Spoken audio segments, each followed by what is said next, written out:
welcome to the Smart Foodscapes annual advisory board meeting. Thank you for being here. We know the weather has been a little bit of a problem today, so I appreciate all of you coming despite the weather and at this time of the day. And then I think we have also some presenters and people on Zoom. And just, to give the introduction, I think what we'll do is people that we had a dinner yesterday that didn't introduce themselves will have the opportunity to do so today during the meeting. Yeah, let's see, if not. Yeah, the next slide. Just, to start this meeting, yeah, this, okay, there it is. So just a brief overview of the plan, that what we want to accomplish today with this really short presentation, just to engage people into discussion for the afternoon brainstorming sessions. Then the program for tomorrow is going to be just reporting this, what came out from those sessions, those discussions, and then hopefully we can, develop like a roadmap for just short-term objectives on this project and also long-term, either with things that we are planning on accomplishing in 2023 and then beyond. And that's, going to present just my story in a few minutes, this idea that it's been challenging, but I think it's working for us, this keep this integrating fluidity between the extension, research, and education. I think this is a really important part that I think NIFA acknowledges the importance of these interactions and not doing just research or doing just education or extension, but trying to integrate all this into a true, living organism. I think that's what I like to see. And then that we all get interested, not just on the research or the extension, but also on the education, and people in the education getting interested in research and extension. And my story today is just, with the issues that we are facing on crisis on the beef industry, for instance. And then I was in Europe recently, and this idea of reductions in the supply of beef for the population, some agendas for some groups that tend to reduce all these animal husbandry activities to a point that some are predicting that some countries actually want to just eliminate agriculture all of a sudden.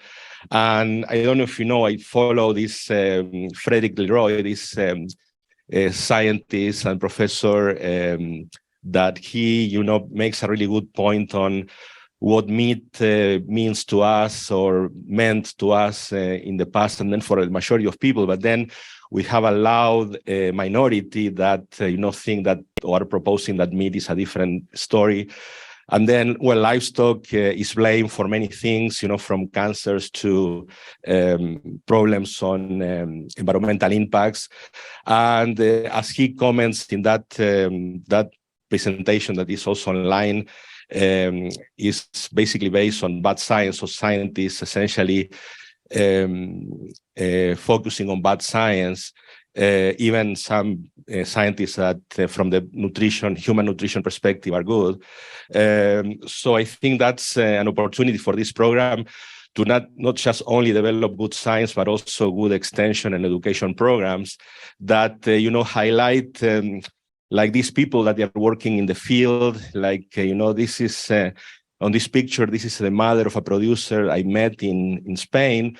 She's, 80 years old, and she every day herds sheep back to, pens them overnight, protecting them from attacks from dogs and wolves. And then, she's thinking on keeping that land for the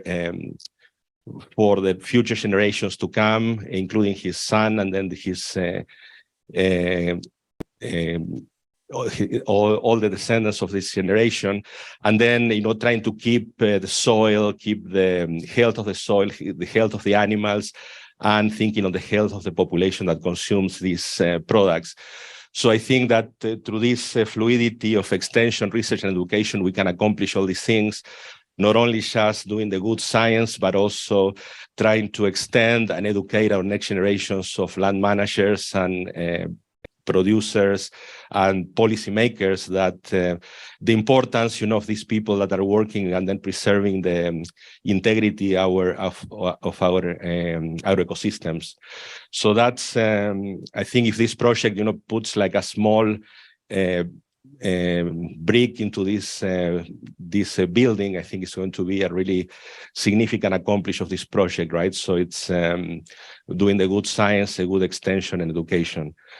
So, and then with that, we can start, this series of presentations or espresso presentations. And the first one is going to be Jennifer McAdam.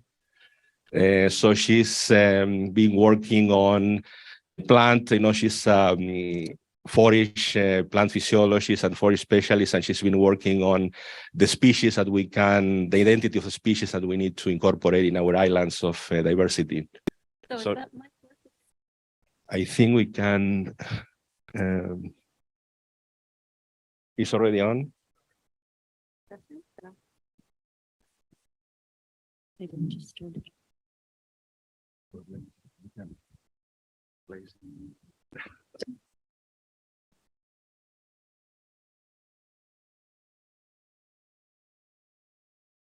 Okay, thanks, Juan. It just makes one hand free anyway.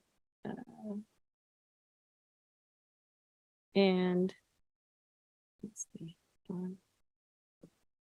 Is the slide advanced? Sorry.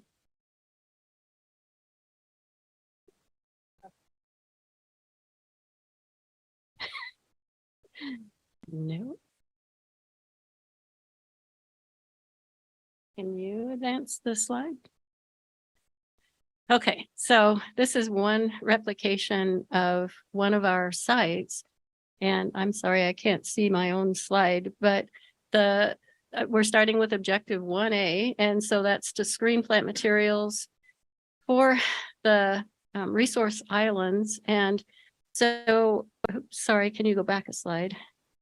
Okay, so I don't know if it's clear, but you can see that there are some blue colors on there and some pink colors, perhaps on the lower part of that slide, and a little green strip at the bottom. So we have a number of legumes, which of course are beneficial because they produce their own nitrogen. And then we have a number of non-legume forbs that we'll just call forbs.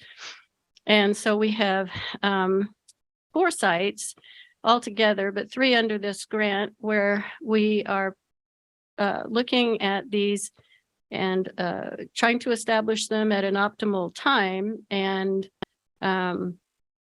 so our goals are to have plant materials that are not only productive, but are well adapted, of course, that are going to provide high quality for the ruminants, and that will also have at least one bioactive chemical like tannins. I've done a lot of work with tannins, and so we know that they can have benefits.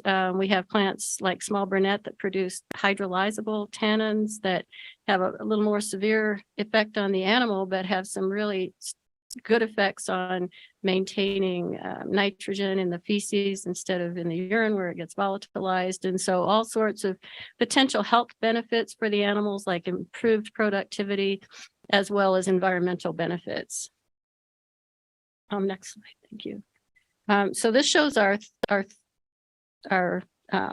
3 sites under the grant, one in Logan, one in Ephraim in central Utah, and one in Cedar City in the southwest part of the state. And so what we did, just to keep some confounding effects out, was to do soil testing in all the locations. And mostly what we added was either nitrogen or zinc or iron, sorry, not nitrogen, sulfur or zinc or iron. So those are, a couple of them are micronutrients that were deficient, so that we didn't have that confounding factor. And then we added mycorrhizae. Mycorrhizae are soil, it's a soil fungus root association that is beneficial in acquiring nutrients, especially phosphorus, which can be especially important to legumes. We want these legumes to become deep rooted because they're on dry land. Next slide. And I'm just guessing at what's on these slides. So this shows the precipitation at our various locations. We had a site that we established under the seed grant that Juan got preliminary to getting the CAP grant. That is at Clarkston, and the growing season precipitation, which was from April 1st until the end of October, 2.41 inches at Clarkston. And so I was surprised anything came up because I've been working with irrigated forages for most of my career. And then you can see the rainfall amounts, I hope, at Logan, at Ephraim, which also was about twice as much, but low, but in Cedar City as well during the growing season. Clarkston doesn't have any irrigation available, but on the advice of an advisory board member, the other 3 sites were selected so that we can apply irrigation, because we only have a short window to get the information that we're going to get from this grant, and hopefully maybe go on to have information that would get a second follow-up grant. So our objective. Oh, the other objective of this is to supply dry matter for the ruminant nutritionist so that she can do in vitro studies at least. And we didn't harvest any plant material this year, but what I had done was establish plants in the greenhouse as verification plants so that I would at least, some of the plants I hadn't worked with before, so that I would at least understand what I was seeing in the field. And so those plant materials I've been collecting, and they're definitely not being cultivated under the same circumstances, but we hope that we can get information on the potential for them to produce phytochemicals and so on. So next slide. Hello? Thanks. So I did collect a little bit of information this summer on the plant materials at Clarkston. And so you can see the species that were most productive. And these data are in the number of plants on a per acre basis. So these aren't pounds or kilograms or anything, but the plants that we saw in the spring last year or early summer, Sandfoin, small brunette, Ladak alfalfa, those are the ones that we pretty much assumed would be productive. And then Utah sweet vetch is a native, purple prairie clover is a US native, bird's foot trefoil is another introduced species. So you can see the ones that we could find in August. And then by October, we had some additional plants. We had blanket flower came up, showy goldeneye came up, and looks very well established at Clarkston. So it's a whole new area of plant physiology for me to see these plants that can apparently put down roots and germinate and put up huge plants on almost no water whatsoever. But we are finding some success, some usual suspects, as well as some very nice natives. So I think that's my last slide. If you want to do one more. Thank you.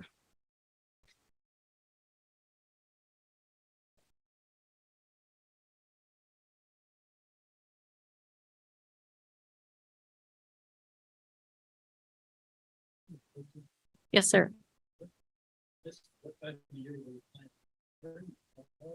I don't think I had it on the slides. So the time of year we were planting, we planted initially at Clarkston, I think it was the 19th of November, just before really cold weather set in.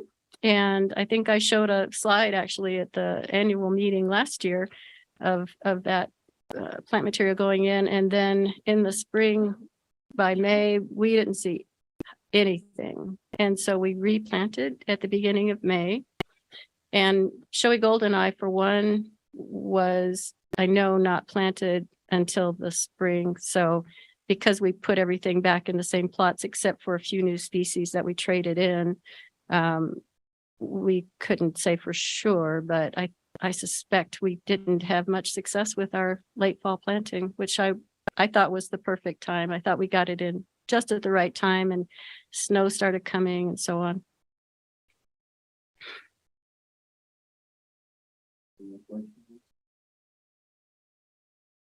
Yep. Yeah, I think I'm remembering correctly, RTI. And I got it through Granite Seed, and they had it in Denver. And so we've had it shipped here. It comes looking like it's cat litter. I think basically it's on clay. And so we incorporate it, and we've been incorporating it along with the nutrients, the mycorrhizae. So I hope that we were a little concerned. We weren't sure if we could mix it without it coming to some harm, by association with the sulfur and zinc and iron, but that's how we applied it.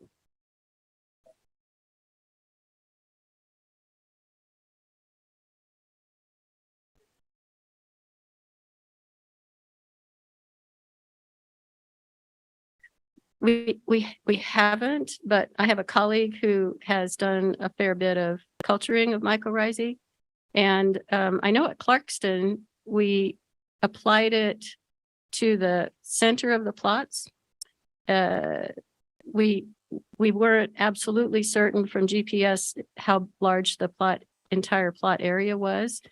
And so we know that on the edges, we didn't apply it. And in the center, we did.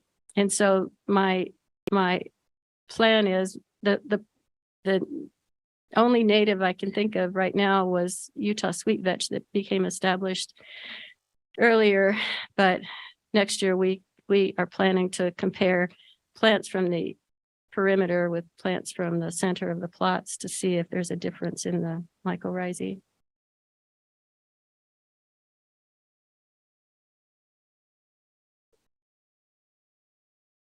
Oh, sorry, I forgot about recording. So the question was if we had tested to see if the natives had been infected. Is that, maybe I didn't even think about your question deeply enough.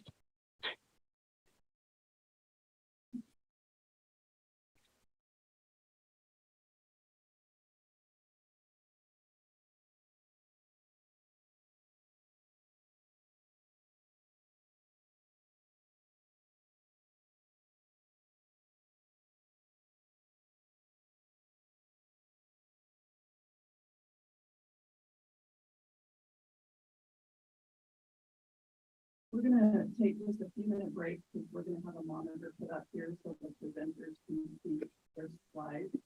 So take a minute and 1 second and go back to the monitor so that we'll continue with our next presenter. Well, I did remember I was supposed to ask the audience for, their input on certain things. And so, okay, just my one sort of blanket question is, how much should we interfere with these plots? Should we just put them out and then, except for noxious weeds, they're on their own, or should we go in with herbicides? Are we wrong to try to bring the fertility up? How much, since what we're talking about are discrete islands on rangeland, what would be a realistic amount of inputs in those areas?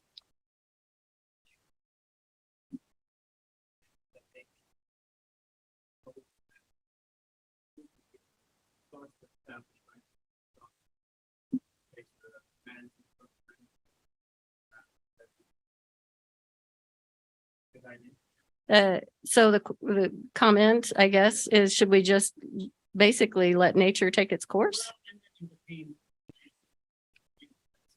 And then intervene if necessary. And I think the only thing I would say in terms of these all have 4 or 5 replications. And then I think we're hoping that we can at least discuss them in the same paper. And can we do that if we do one thing at one place? It seems like we kind of have to have a policy starting out.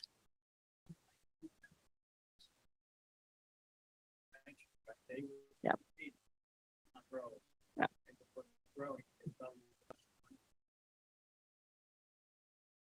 Yep. Yep. Yep. So for the recording, that would be more what a producer would do, would be to intervene if necessary. Yep.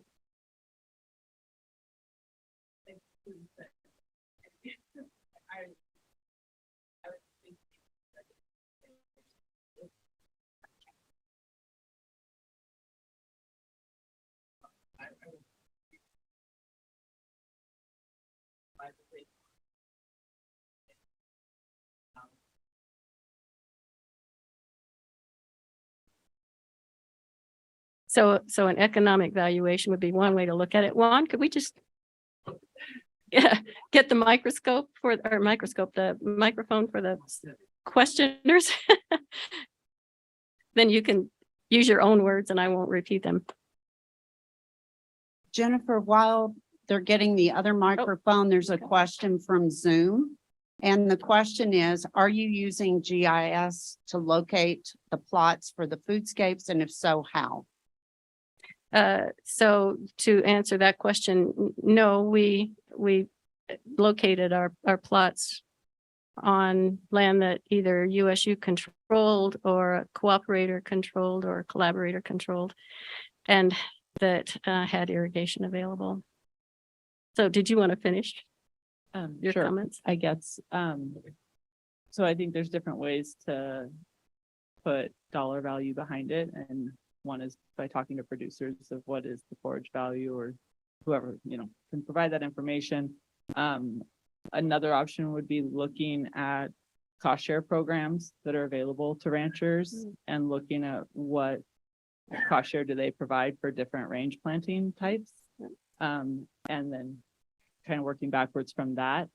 So I would start at that level, but then obviously for the project, you need some level of success out of the plantings for the additional information. And so I think, like you said, if you need to intervene with irrigation because it is an incredibly low rainfall year, then do that, but just acknowledge that we met the economic threshold for what a producer might do. And now we're going to this additional threshold for the value of the information, the research information. So that's, I would kind of tier it like that. And even, having a set of criteria, the soil health is probably like one item, irrigation is another item, spraying herbicide is another item. And again, tier it based on what you think is going to produce the outcome, the desired outcome. And the only thing I'll add to that is that we are taking care to keep track of, any additional labor, any additional inputs and so on. What I'd add to your question too, or about intervening is, I don't know, other people probably may have had different experiences, but my experience with planting was up in Rich County at probably 6,500 to 6,800 feet. And we did about, 3 to 5 different large plantings where we did part of it in the fall and we never finished, and part of it in the spring. And in every instance, the part that we planted in the spring was a forb plot. And what we planted in the fall was grass with less than 1% forb. I mean, it was the same seed mix in the fall and the spring. And most of the forbs were Ladakh or Ranger alfalfa, sainfoin, small Burnett. And in some cases we had some Sicer milk veg, but in every instance, the spring part of it was forbs and the fall part of it was grasses. Just so one thing you might think about if you're doing replicates is to just plan to do some of the replicates in the spring. And it might kind of help answer that question too, if you get a difference. And the only thing that I ever heard that would partly explain why we saw what we saw is that alfalfa seeds have a bad habit of, if the temperature gets up to 35 degrees one day, they'll break dormancy, and then it, goes 20 below again and kills them. Well, that's what we suspect happened to our fall planting was just that. It warmed up enough. And we have a weed scientist who's done a lot of rangeland work in our department. And he said, I get so mad because everybody says plant in the late fall, plant in the late fall. And it never works. And so I think that our one experience at Clarkston would definitely be in line with what you just said too, because our replanting, we got the usual suspects and those great, Sandfoin and so on, small Burnett. Great, great discussion. Yes, so we can continue on the brainstorming sessions on that. So we keep, we'll bring eventually the other monitor, but I think we'll have another. Yeah, thank you, Jennifer. So our next presenter is Doug Ramsey. So it's a little bit of change of a program, but we want to show now our GIS specialist, the work he did on spatial arrangement of the island. So that's the critical point, where to put these resource, legumes and forbs in the landscape, and that's a really big headache. All right, thank you. The reason Juan was nice enough to move me up a little bit on the schedule is that I'm faced with a once-in-a-career event where I have to give 2 different papers at 2 different conferences in 2 geographic locations within half an hour. So I got to run to my office and get on Zoom and give a paper in Salt Lake. So if I can have the first slide, or maybe I can get this to work. Oh, yeah. That's the back, that's the forward. All right, so my task this year was to identify the best locations to place these islands so that they have the plants that they seed in these islands will have the best opportunity to germinate and grow. And the first thought that came to my mind was, in an environment like ours, is a water limiting environment. That water will be the primary driver of where things could grow more easily. Other things like soil type, soil depth, slope, land use types within larger pastures might affect it. But in this particular case, this test case in Richmond, where we have this initial pasture, everything seems to be fairly uniform as far as terrain is concerned and soils. Soils vary a little bit, but the limiting factor would just be water here. So we're just focusing on the water aspect of it. So the pasture is about 53 acres in size. We first broke it up into these 6 pastures, just using a simple GIS function to break up a larger polygon into smaller polygons that were even in size. There's no attempt to make the pasture shapes fancy or fit a certain parameter of the landscape, but they're just basic rectangles. And each ended up to be about 8.9 acres in size for these 6 pastures. 3 of them were identified as the treatment pastures, I think randomly, which will be a problem later on, we'll see, where the real world hits the modeling world. And the other 3, the ones that are not in red, were to control. So there'll be no islands in the control pastures. There'll be 3 islands in the treatment pastures. So in order to identify the areas that have potentially the best opportunity for these plants to grow, I settled on using remote sensing imagery. So the better half of geospatial sciences, the other half is GIS. So there's my bias.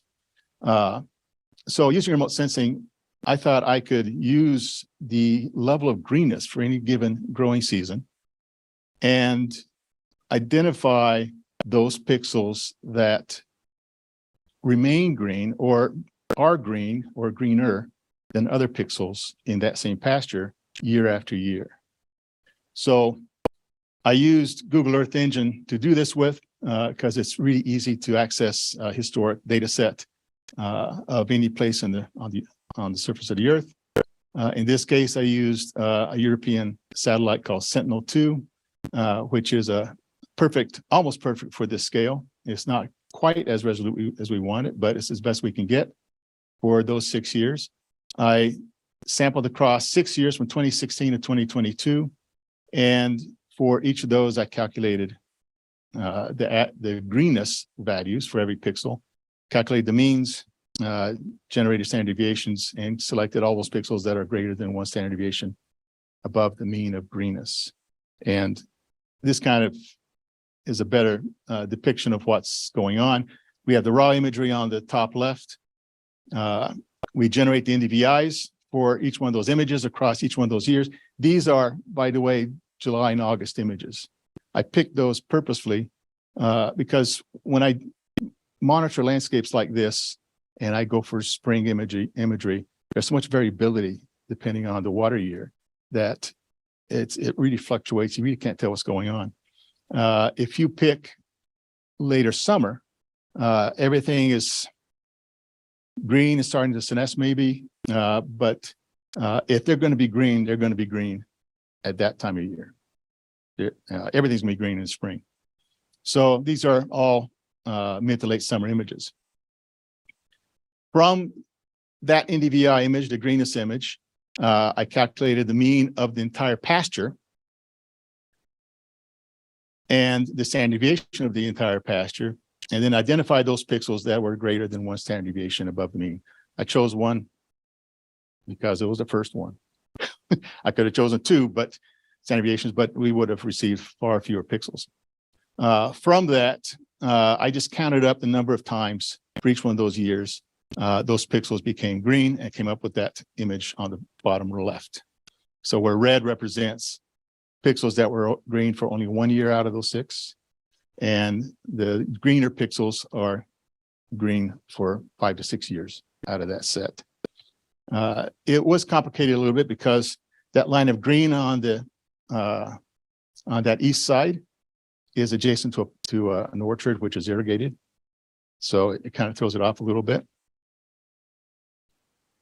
This was the final map that we went from, and to identify where these islands are to go, we try to match up the islands to the greenest areas of the pasture or the individual paddocks.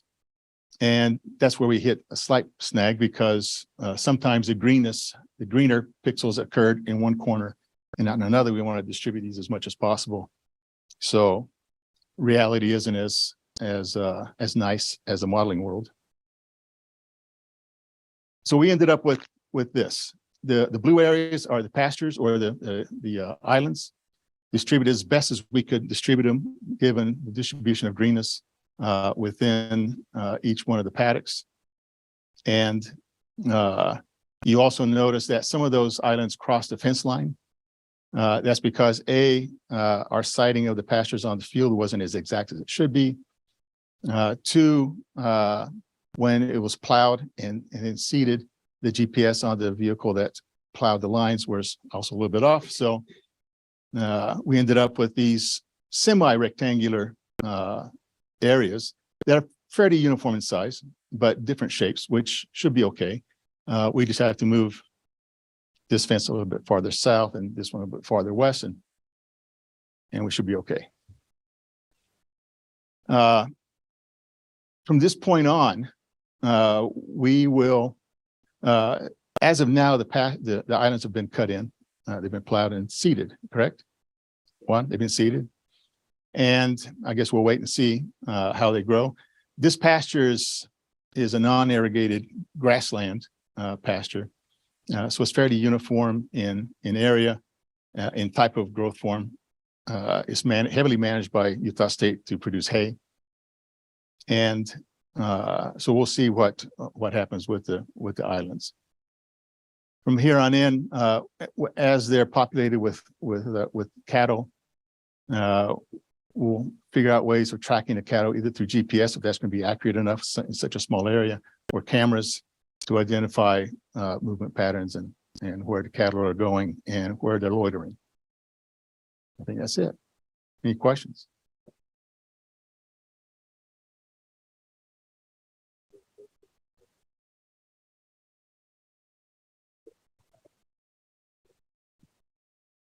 For asking the questions.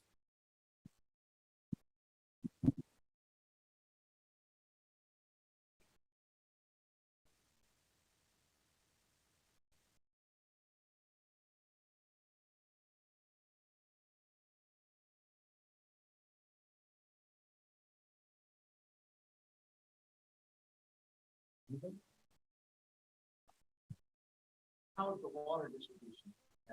Gonna impact the islands and the things that we're worried about?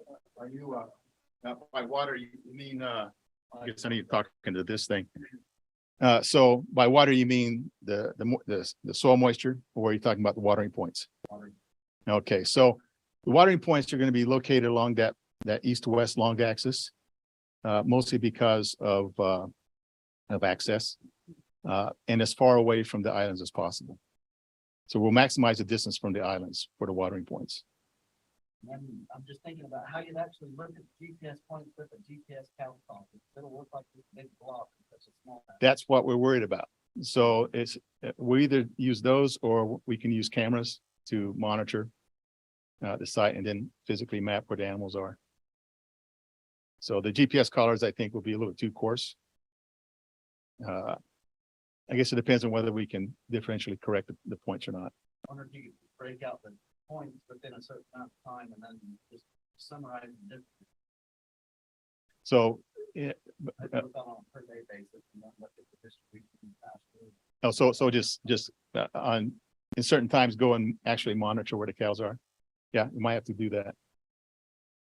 Might be the best way to do it in such a small area. On big huge pastures with collars that I've done, it's still a big blob on huge. Yeah. pastures. The challenge on a tiny. Yeah, that's what we're trying to figure out.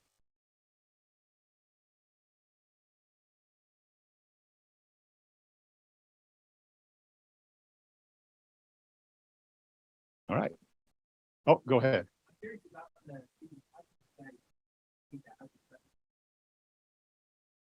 One can speak better to that, but they were plowed and they were sprayed, plowed and then seeded. Is that correct? One, how the sites were prepared?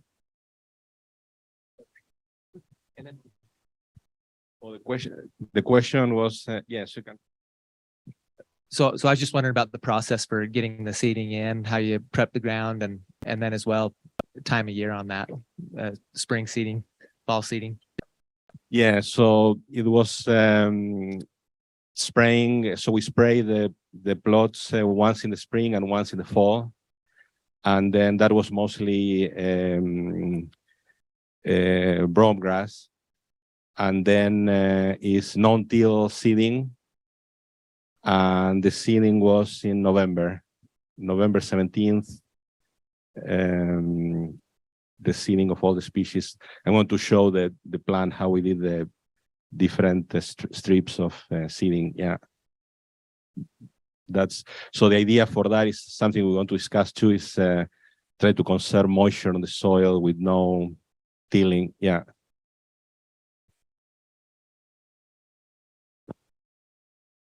Any other questions and So, how do you think elevation will become a factor when you're applying this on a site that's not as flat as this? Where do you think?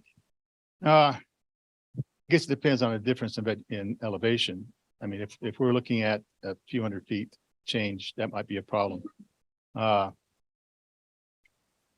Most of that will probably have to do with slope and how water comes off the surface and exposure.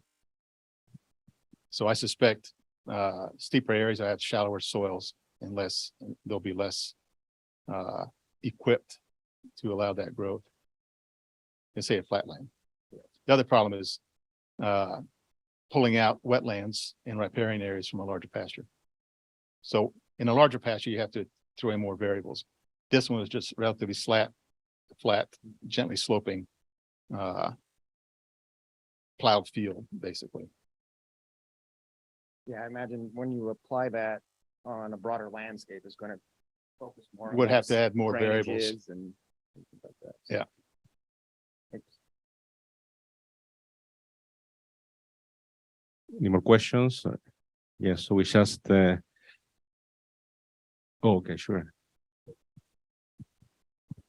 Both in the seeding methodology as well as just monitoring moisture on landscapes of, so methodology, seeding depth, Was it uniform for all species? It was a no-till system. So I guess this is a question for you. Was it all uniform depth, and what depth was seeding?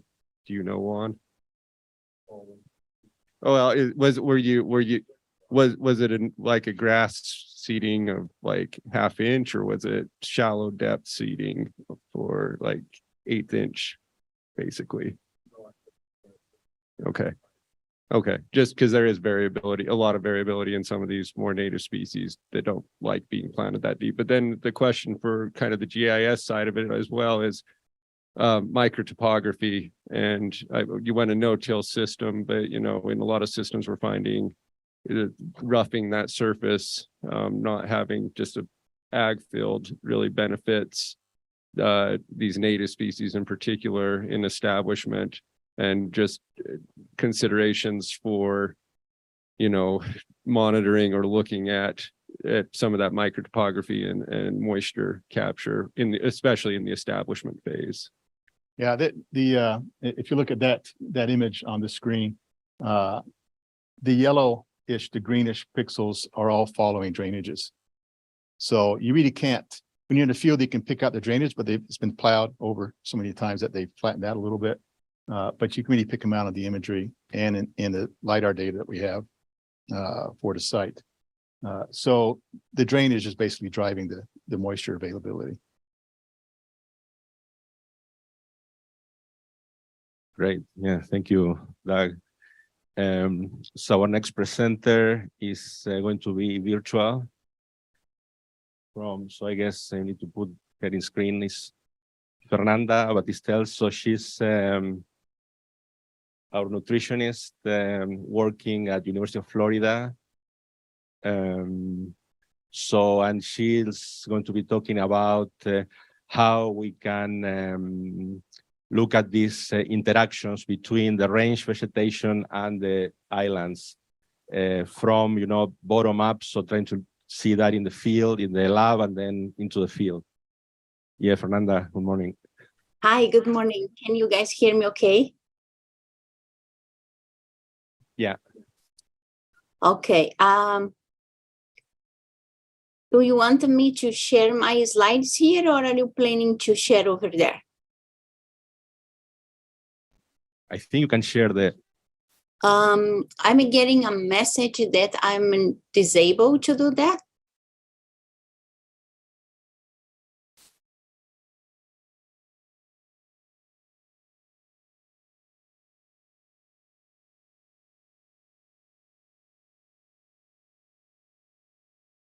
I think you should be able to do it now. Yeah, now I got. Thank you.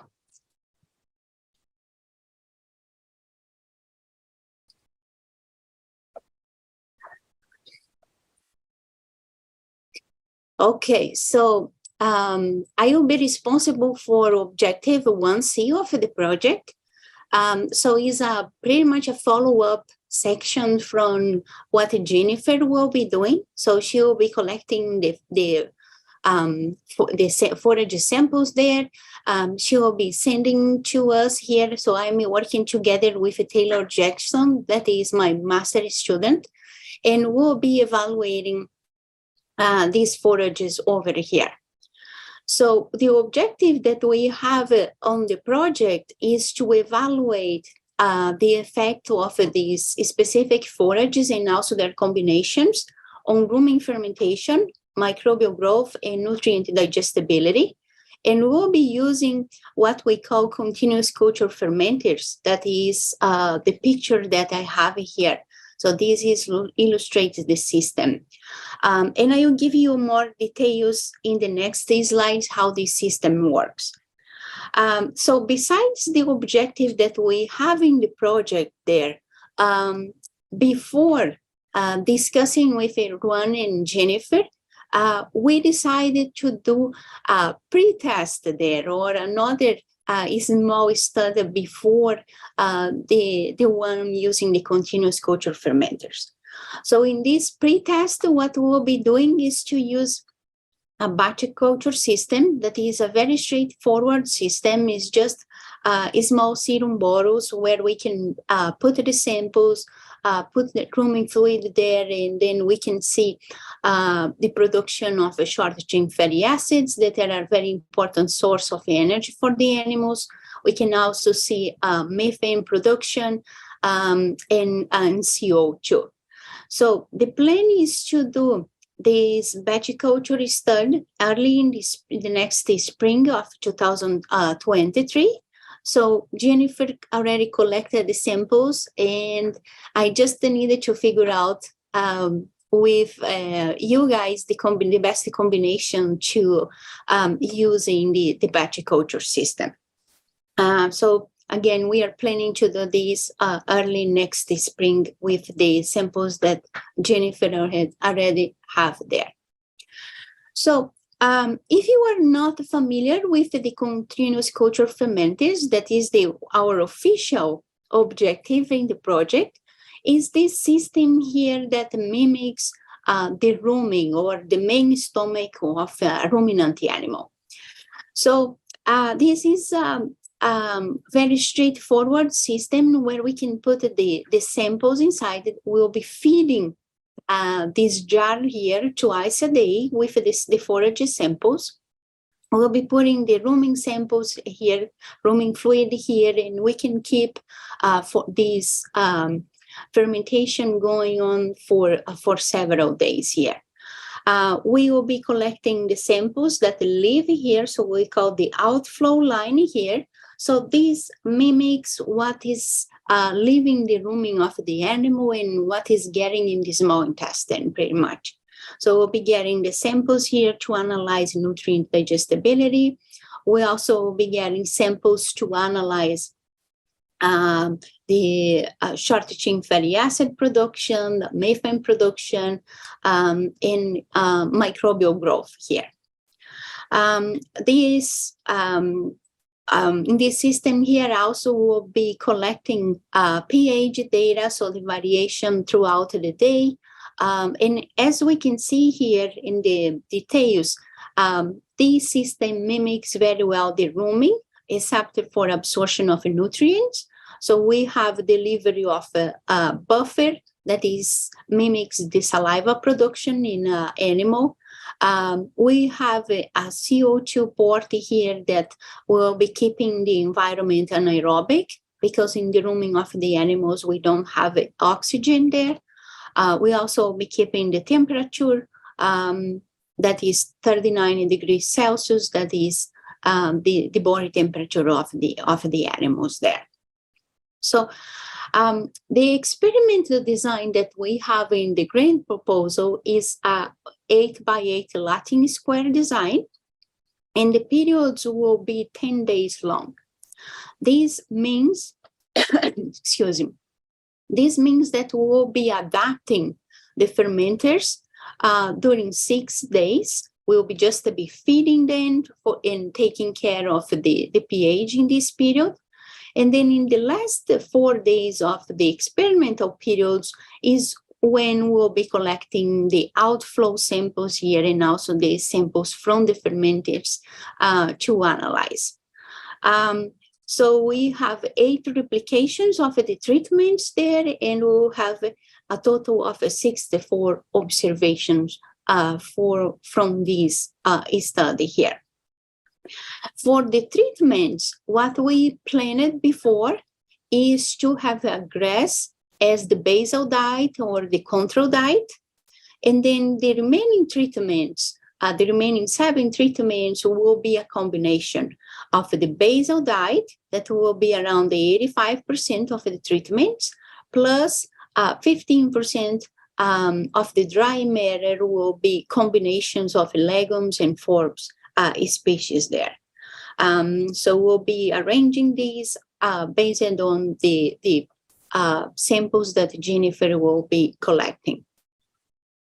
And here is a summary of what we are planning to analyze. So the short-chain fatty acids are, as I mentioned before, are very important for ruminants because they can provide up to 75–80% of the energy requirements of the animals. So it's a very basic analysis that we do when we analyze rumen fermentation. We also will be analyzing ammonia count nitrogen that will be indicating protein digestion or protein fermentation in the rumen of the animals. And then another key thing that we'll be analyzing will be the microbial growth here. So the microbial growth here is key because once the microbes, they die and leave the rumen, or because of the high passage rate of the rumen, they will be ending up in the small intestine. They will be digested and they will be used as an amino acid source for the ruminant animal. So microbial protein here is the best protein source that we can have in the diet of a ruminant. So if our treatments, our forages can increase this is a very good thing. We'll be analyzing the nutrient digestibility here of the treatments. So we have organic matter, fiber, protein, starch, and specific fatty acids there. And also we'll be analyzing the total gas production during the fermentation. And we also will be analyzing methane specifically here because as I'm sure you heard before, this is related to the environmental impact of ruminant animals to the environment. So is a measurement that we consider important here as well. And so pretty much that was my presentation. I don't have a lot of results to share yet, but this is what we have planned here. So if you have any questions, please let me know. And if you have suggestions to improve also, I will be very happy to hear your comments to improve what we are planning to do here. Yeah, thank you, Fernanda. So any questions? Yeah. Fernanda, can you hear me? Yes, I can, Jennifer. So the question that I would have, since I've worked with tannins and we talk about tannins precipitating proteins in the rumen and letting them also leave and be digested later on in the animal's gut. Do you know how different or comparable the plant protein is to the microbial protein? Are there big differences? So if we just check the crude protein, will be similar. But if we check the profile of amino acids there, then the increasing the microbial protein is a big advantage there. So if this is true for both, if we think about beef and dairy cows as well. So if we get a muscle sample or a milk sample and analyze the profile of the amino acids and compare those to the microbial protein, they will be very similar. So that is a big advantage of increasing the microbial protein. I also wanted to say that there is it's good to improve the protein, the dietary protein that is arriving in the small intestine, especially when we think about the high producing animals. And I will use dairy cows as an example because it is my main area of research. But for example, early lactating dairy cows, the microbial protein is not enough to meet their amino acids requirements. So we needed to add what we call rumen undegradable protein there. That is pretty much when the dietary protein escapes rumen fermentation and arrives in the small intestine. So we needed to have both there, microbial protein and the undegradable protein there to meet the animal's requirements there. Did I answer your question, Jennifer? Yeah, thank you. That's interesting information.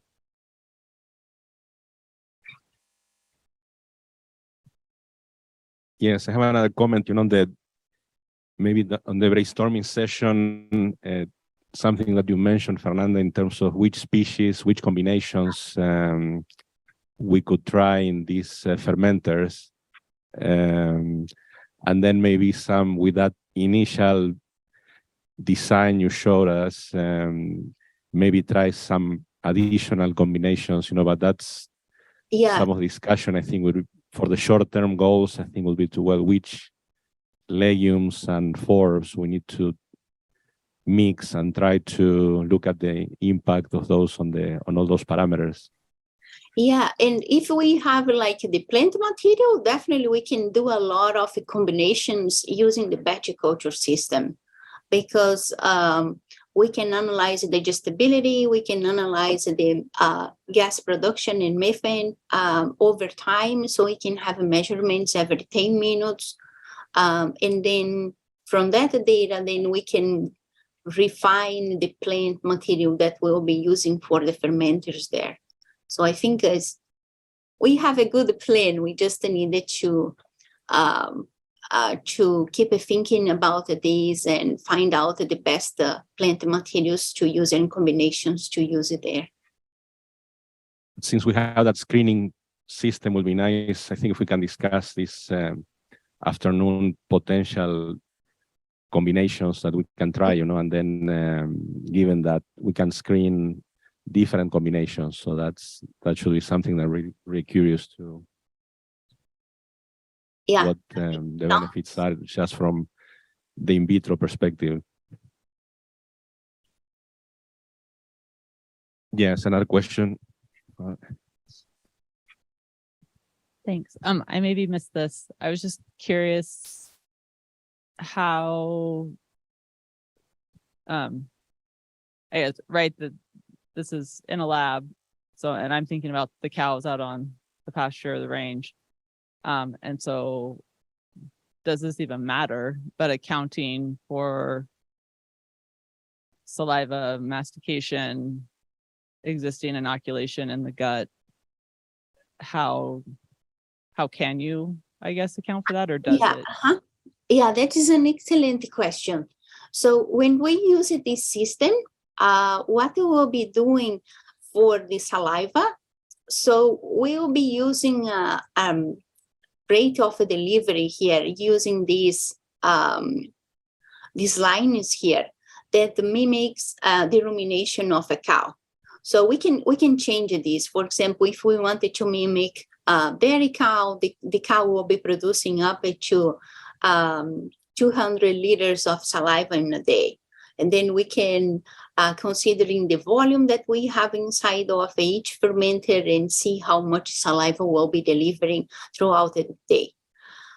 For mastication, we cannot really mimic here very well in the system, but what we do, we grind the samples or we make pellets. So we have two options there. I think the best option is to make a pellet there, because it's what the others have been done when they use the system. So when we think about in terms of a publication, that will be easier if we make the pellets. And that I will be able to do here when we have the material for the fermenters. For the inoculation of the microbes here, what we do when we start the period, we go to the farm and we have rumen cannulated animals. And then we can collect from 2 or 3 animals, bring it to the lab, and we keep it like an anaerobic conditions, temperature and everything. And then we mix everything, and then we'll be inoculating the fermenters here. So by doing this, we don't have an effect of the type of the microbes that we have there at the beginning. So all the fermenters will have the same microbes, and then the effects that we'll be seeing there later is because of the diets, not because of the type of microbes that we have there. We may favor, like specific forages may favor later a specific type of bacteria or other, but then is a treatment effect. We are removing the confound factor of the inoculation there. Did I answer your question there? Yes, thank you. Mm-hmm.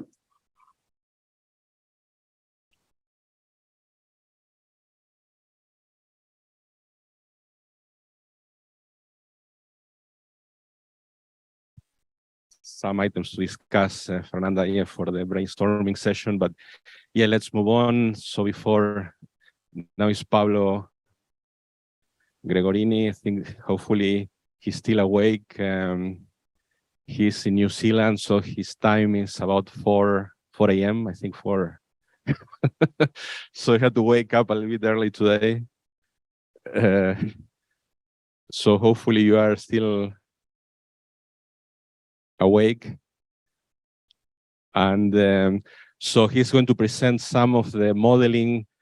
We'll be working with this virtual cow now instead of, that the in vitro. This is now a cow in the computer that, trying to determine some grazing systems, some grazing pattern that we need to do with these cows in these islands. And so one of the best ways to do this is try to, look at different scenarios with a model. So that's the first talk that Pablo is going to present on the Mindy cow. Pablo, are you?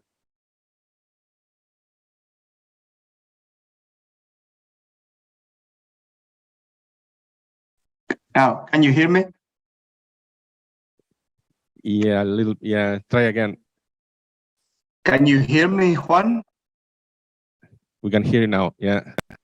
Oh, that's good. I can see. Well, I saw myself there a little bit. Hopefully, you can still hear me and see me. Your slide.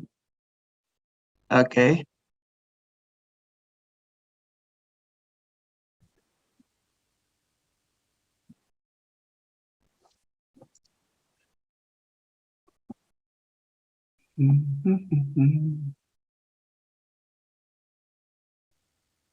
Can you see my slides, Juan, now? I can see you now, not You your can see- slides. Not the slides. Let me. Maybe it may be easier if you got them around there. But let me see. Share. There we go. Let's just bear with me. Okay. How about now? Can you see my screen? Yeah. Okay. Good. Well, first of all, thank you very much. Yeah, it's early in the morning here, and so bear with me. And just in a couple of hours, Argentina is going to play Croatia. So I had to wake up early anyways, the World Cup. So if you can't hear me, please let me know, because my connection where I live is not as good as you may think. I'm Pablo Gregorini. I'm part of this project as well. A very good friend of Juan and Fred, and I also a good friend of Stefan Van Vliet that I've seen in the audience there. Where we are working together as well. I'm the leader of the Lincoln University Pastoral Livestock Production Lab, and I'm the head of a Center of Excellence for the Design of Future Productive Landscapes. So one of the things that we are doing for this project is run a modeling exercise. We are modeling the effect of the frequency and of the allocation of and proportion of tannin-containing legumes to enhance the performance and reduce environmental impact of cows grazing grass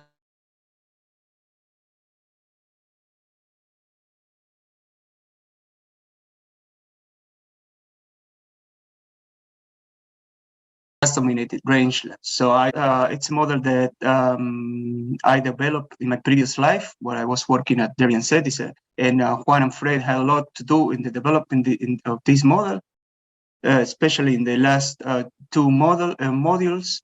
So this model is called Mindy after my wife. It's a mechanistic and dynamic model. It's a cluster of models, right? And this model represented diurnal feeding and grazing pattern of a cow, amongst several other things. The model is composed by 5 clusters. One is the modified version of Molly, who was developed in UC Davis a while ago by Lee Baldwin. And then the model has a sward canopy structure and herbage quality that simulate differences in sward canopy structure and chemical composition through time, including diurnal patterns of chemical composition of the herbage. It has a model of ingestive behavior, a model of feeding motivation, a model of preference and selection, a model of foraging bioenergetics, and the seventh model, it's a model that represents drinking behavior and urination behavior.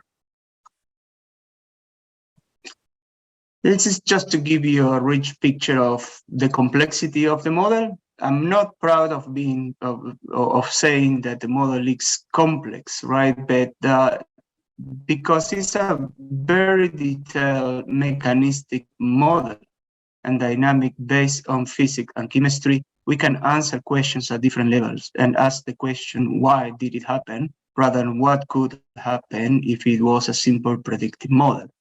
So on the left side of the screen, you'll see a general representation of the feeding motivation module of the model, which also interact quite a lot with the sward structure and chemical composition that Mindy is grazing or eating. That feeding motivation interacts with the rumen, and it has a very detailed rumen that represents even mechanistically the digestive outflow rate from the rumen. And in this particular case, it's quite important due to one of the questions that asked Mindy about methane production. On the other hand, and you see on the right side of the screen, the module that Mindy has got in simple terms to simulate urination, drinking frequency, urination frequency, and nitrogen concentration by the urination event throughout the day. So this is just to present you a little bit of a rich picture of what the model is and can do. Mindy is a dairy cow, developed here in New Zealand. But because of Mindy is built from the ground up, if you like, and she can be literally initialized as any other ruminant. In this particular case, we initialize or transform Mindy from the conditions of a dairy cow in New Zealand to the condition of an Angus cow in Utah.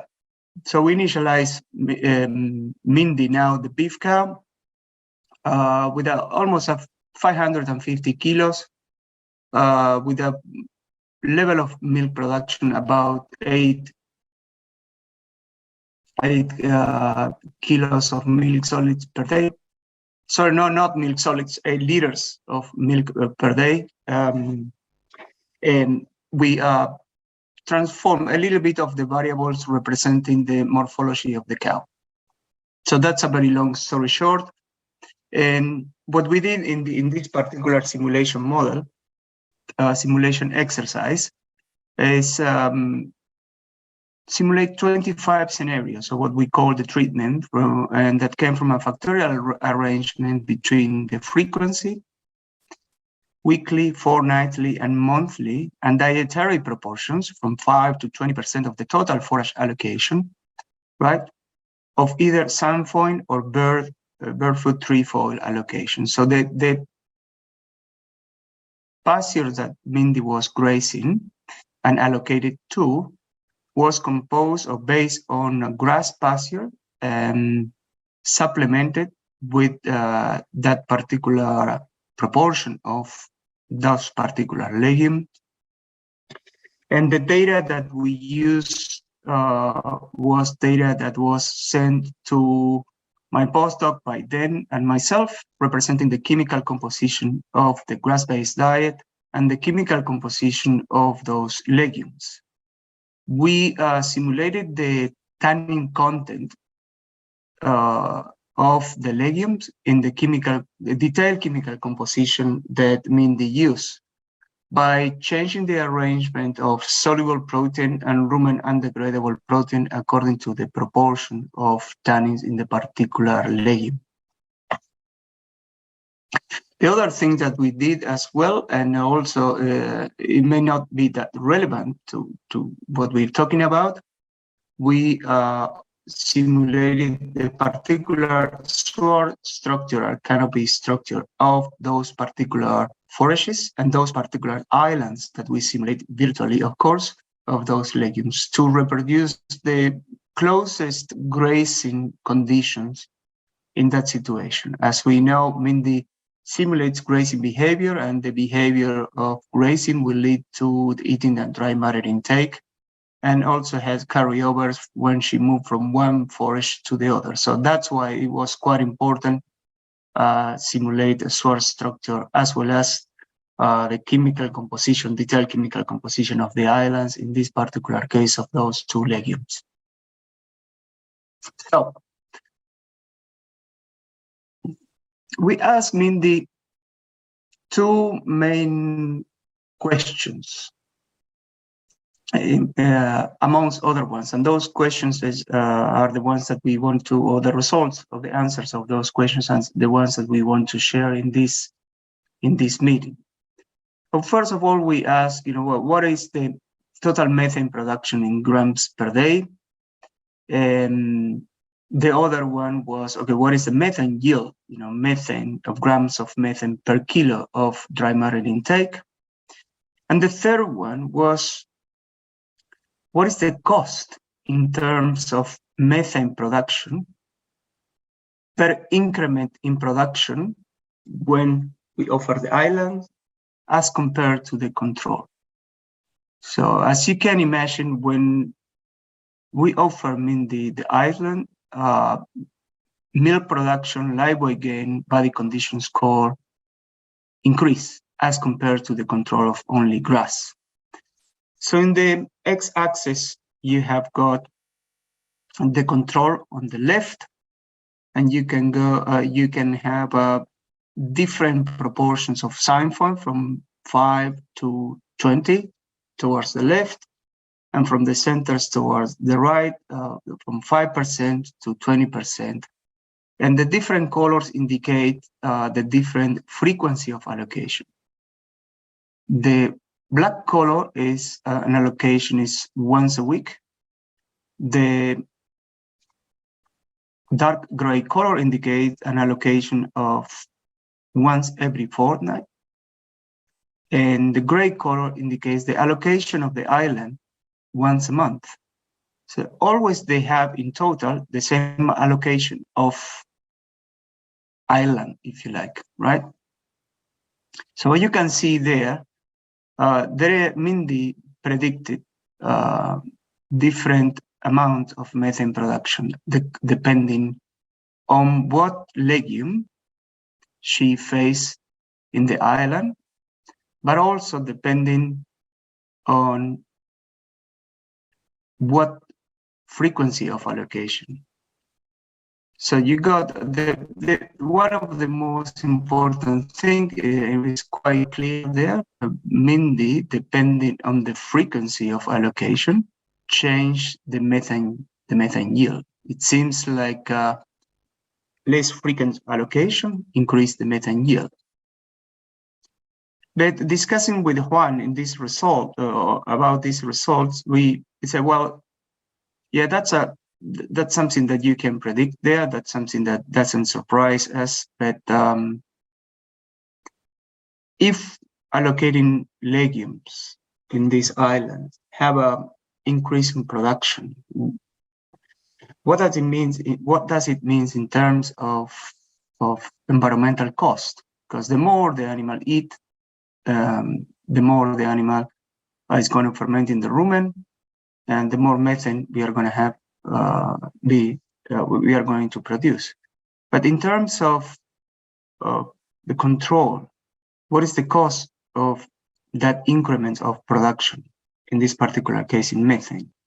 So as you can see there, there is at the bottom part, there is a different effect of legume and a different effect of frequency of allocation.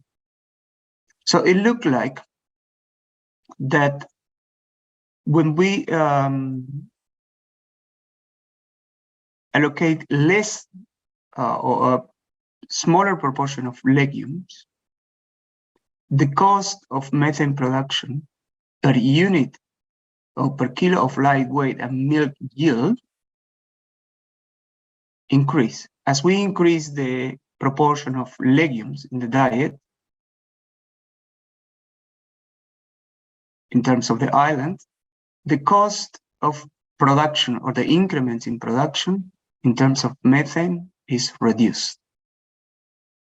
And it seems like that the benefit gets even greater when we have lower frequencies of island allocation.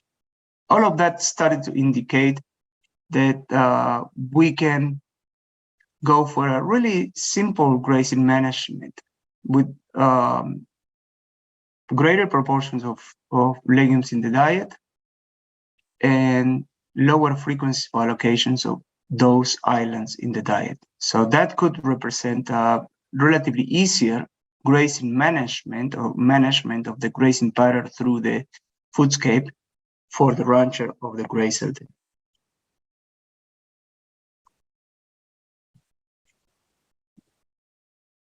So now we asked Mindy about the urinary nitrogen excretion. Yeah, we know that urinary nitrogen excretion, it's, if not, at least in our conditions in New Zealand, it's a greater pollutant as compared to methane because of the warming effect. So, and the more nitrogen the animals eat, the greater nitrogen the animal excrete. You know, roughly the efficiency or inefficiency of a ruminant and the general conditions, if you like, or temperate pastures go of 30%. That means that from all the nitrogen that is consumed, only 30% is translated into product, while 70% is excreted. And from that excretion of nitrogen, about 82% is excreted in urine. And the urine patch has roughly a concentration of 800 kilos of urea applied on the pasture. Imagine the plant can't absorb all of that, and a lot of it leached down to the waterways, and some of that became, through evaporation, end up being in nitrous oxide, right? Ammonia and nitrous oxides. But looking at the graphs there, you see again from the left to the right, you got control. And from the left to the right, we started with the proportions of sainfoin from 5 to 20% in the diet. From the center to the right, verse trefoil, from 5 to 20% of the diet. The black color is weekly island allocation. The gray color is fortnightly island allocation. And the light gray color is monthly island allocation. That means that the cows face the particular island of legume for 2.5 days, once a month, as compared to few hours every week. As you can see there, the more legume Mindy was consuming, the more nitrogen Mindy was excreting. And that's what one would expect, because not only total intake increase, but total nitrogen intake increase. Interestingly, at the same nitrogen allocation, if you like, at the same legume allocation, the lower frequency of allocation in terms of the island led Mindy to excrete less nitrogen. No, the least frequency was once a month. So, and again, that's an exciting result because literally simplified the grazing management at the field level, or they simplify the work of a rancher or a grazer to move animals more frequently to the island from one time to the other. But in here again, we thought, okay, well, we know that when or Mindy was telling us the more legume she was eating, the more she's going to produce, but the more nitrogen was going to excrete. And we know, based on the previous graph, on the graph that is on top, that seems like the least frequency allocation should be the better. But what is the cost in terms of environmental impact of allocating those islands, as compared to the control? So we can see there that smaller or lower proportions of legumes in the diet leads to a greater cost per unit of increase of productivity in terms of live weight and milk yield as compared to the control. As we increase the legume content of the diet from 5 to 20%, the cost of urinary nitrogen excretion is reduced drastically. Moreover, and it seems like, especially when we look at sign point, that the cost is even further reduced when we have those islands allocated with the lowest frequency, right? And that's quite clear in sign point, and that was quite clear for the previous results in methane production as well. So the bottom line of this, and these are pretty much preliminary discussions we are having, is that yes, allocating legumes in forms or shapes of islands to beef cattle in a condition of Utah grass-based rangelands have benefits. No doubts about productivity. It can have an impact when you combine it with a proportion of legume in the diet, of size of the island, or frequency of allocation of the island, and the environmental impact.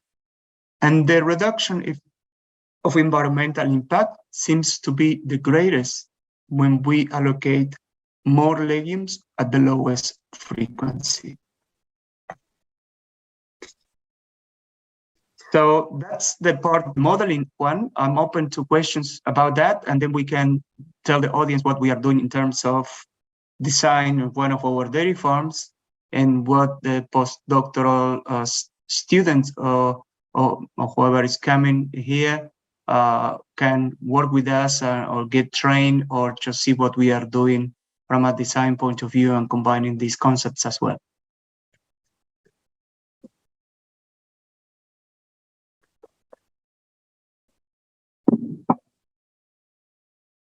You still hear me?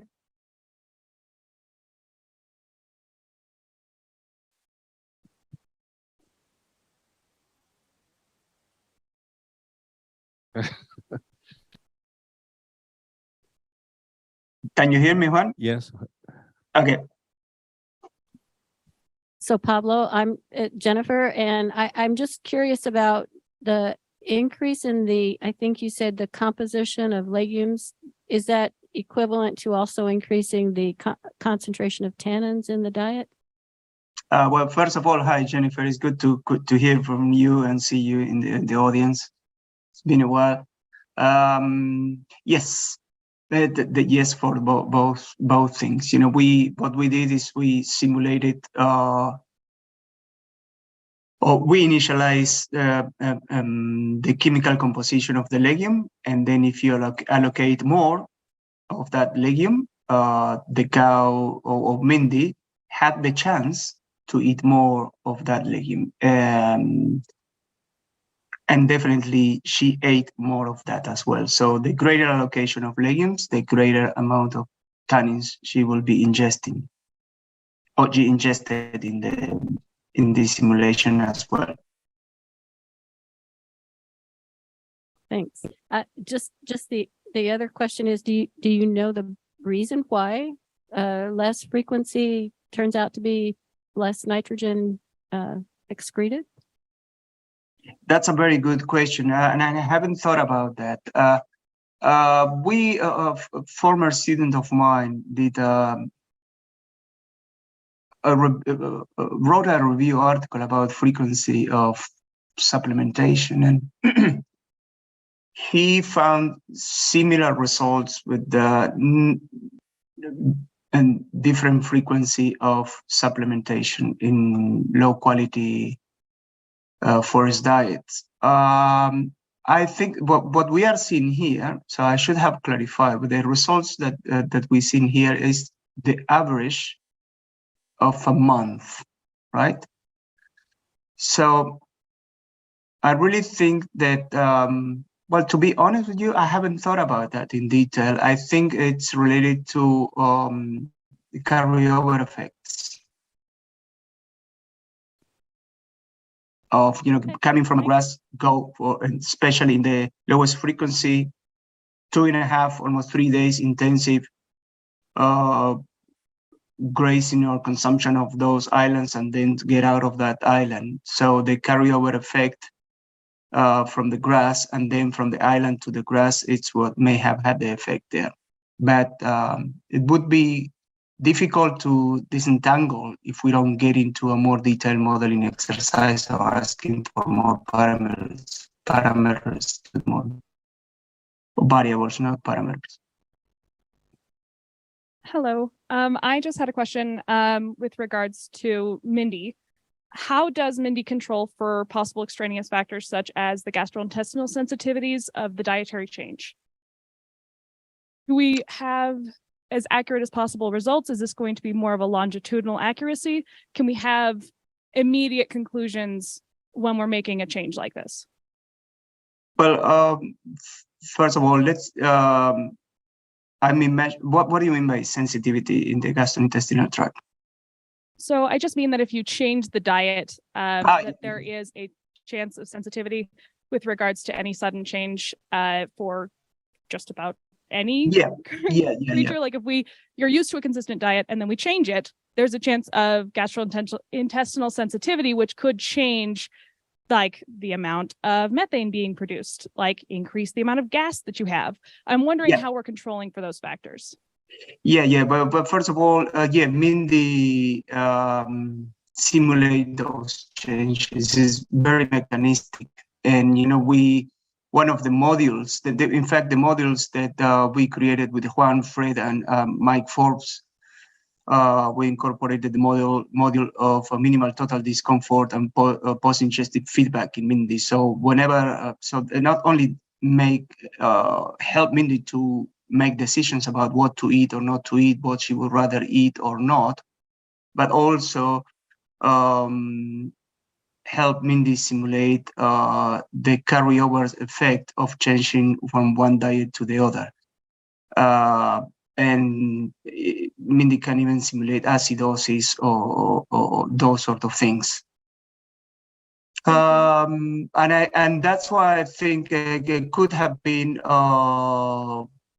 Mindy could simulate those carryovers effects, from if she's coming from a grass-based diet, and getting into a legume, or from a legume to a grass-based diet again. But I don't think in this situation would have been quite significant or changing one diet to the other. And looking at the literature about, for example, rumen adaptation, there is still not consistency about how long does a rumen takes to adapt from one diet to the other.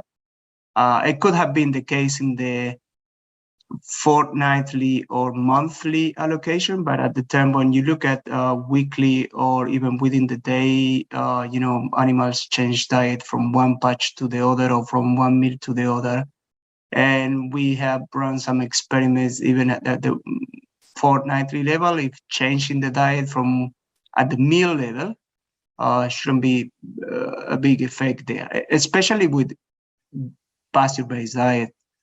But when you go for a lowest frequency of allocation, and that's why your question is really, really pertinent. There could be some effects there, but in this particular case, those effects could have been beneficial rather than negative. You know, we've seen some of the effects that you mentioned when you go from grass to alfalfa, the high quality grass to high quality alfalfa, or even where I come from in Argentina, when we go from a Dallas grass diet to a lotus diet as well. There is a kind of stagnant period of about 5 days where the animals don't gain, don't lose weight. But then it seems like when they start regaining or adapting to the diet, there is a kind of uncompensatory effect there. So, but, you know, let's keep in mind that this is, although this is a really sophisticated and detailed models that has 4,000 variables, those sort of things would be hard to catch even in the model.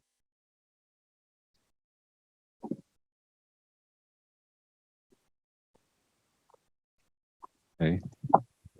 Pablo. Yeah, so let's move on now on the visualization, some of the work you're doing on that front, and then that we could incorporate into this project on how these landscapes are going to be looking like. Fantastic, Juan. Thanks so much. And look, if any of you have more questions about the modeling exercise, please let me or Juan know. It's a very long story, so it took quite a bit to get these two graphs. It's not that easy as it looks, and I'm more than happy to be in contact or just to have a Zoom meeting or to provide more details. And hopefully in the discussions that are coming, these results can be discussed, and so we can literally finish the paper and with a nice discussion. Okay. And the brainstorming sessions, we can continue on that. What is the best way to graze those islands? Essentially, that'll be the question. Yeah. So the other part that we're interacting with you guys here is in the terms of the designs and visuals. So there is another member of my team, Dr. Shannon Davis. I don't know if she's online or not. She may have not gotten up that early, but she's a foodscape designer in the School of Landscape Architecture here at Lincoln University. I'm gonna tell you a story to provide you an example of what we are doing. So Juan, it would be great if you can play the video that I sent you to introduce this part, which is when Juan played the video, you see this it's a dairy farm of Lincoln University, and we took a quarter of that dairy farm, and we started to design a dairy farm that is called integral health, where we are considering health from the ground up. What we are saying is like health is only seen when you look at that particular piece of land through several lenses. The lens of the soil, the lens of the vegetation, either grazable or browsable, the health of the animal, the health properties of the milk, and all of that will be reflected in the health of the community. But Juan, let me know if you're playing the video. Yeah, it's playing now. Okay.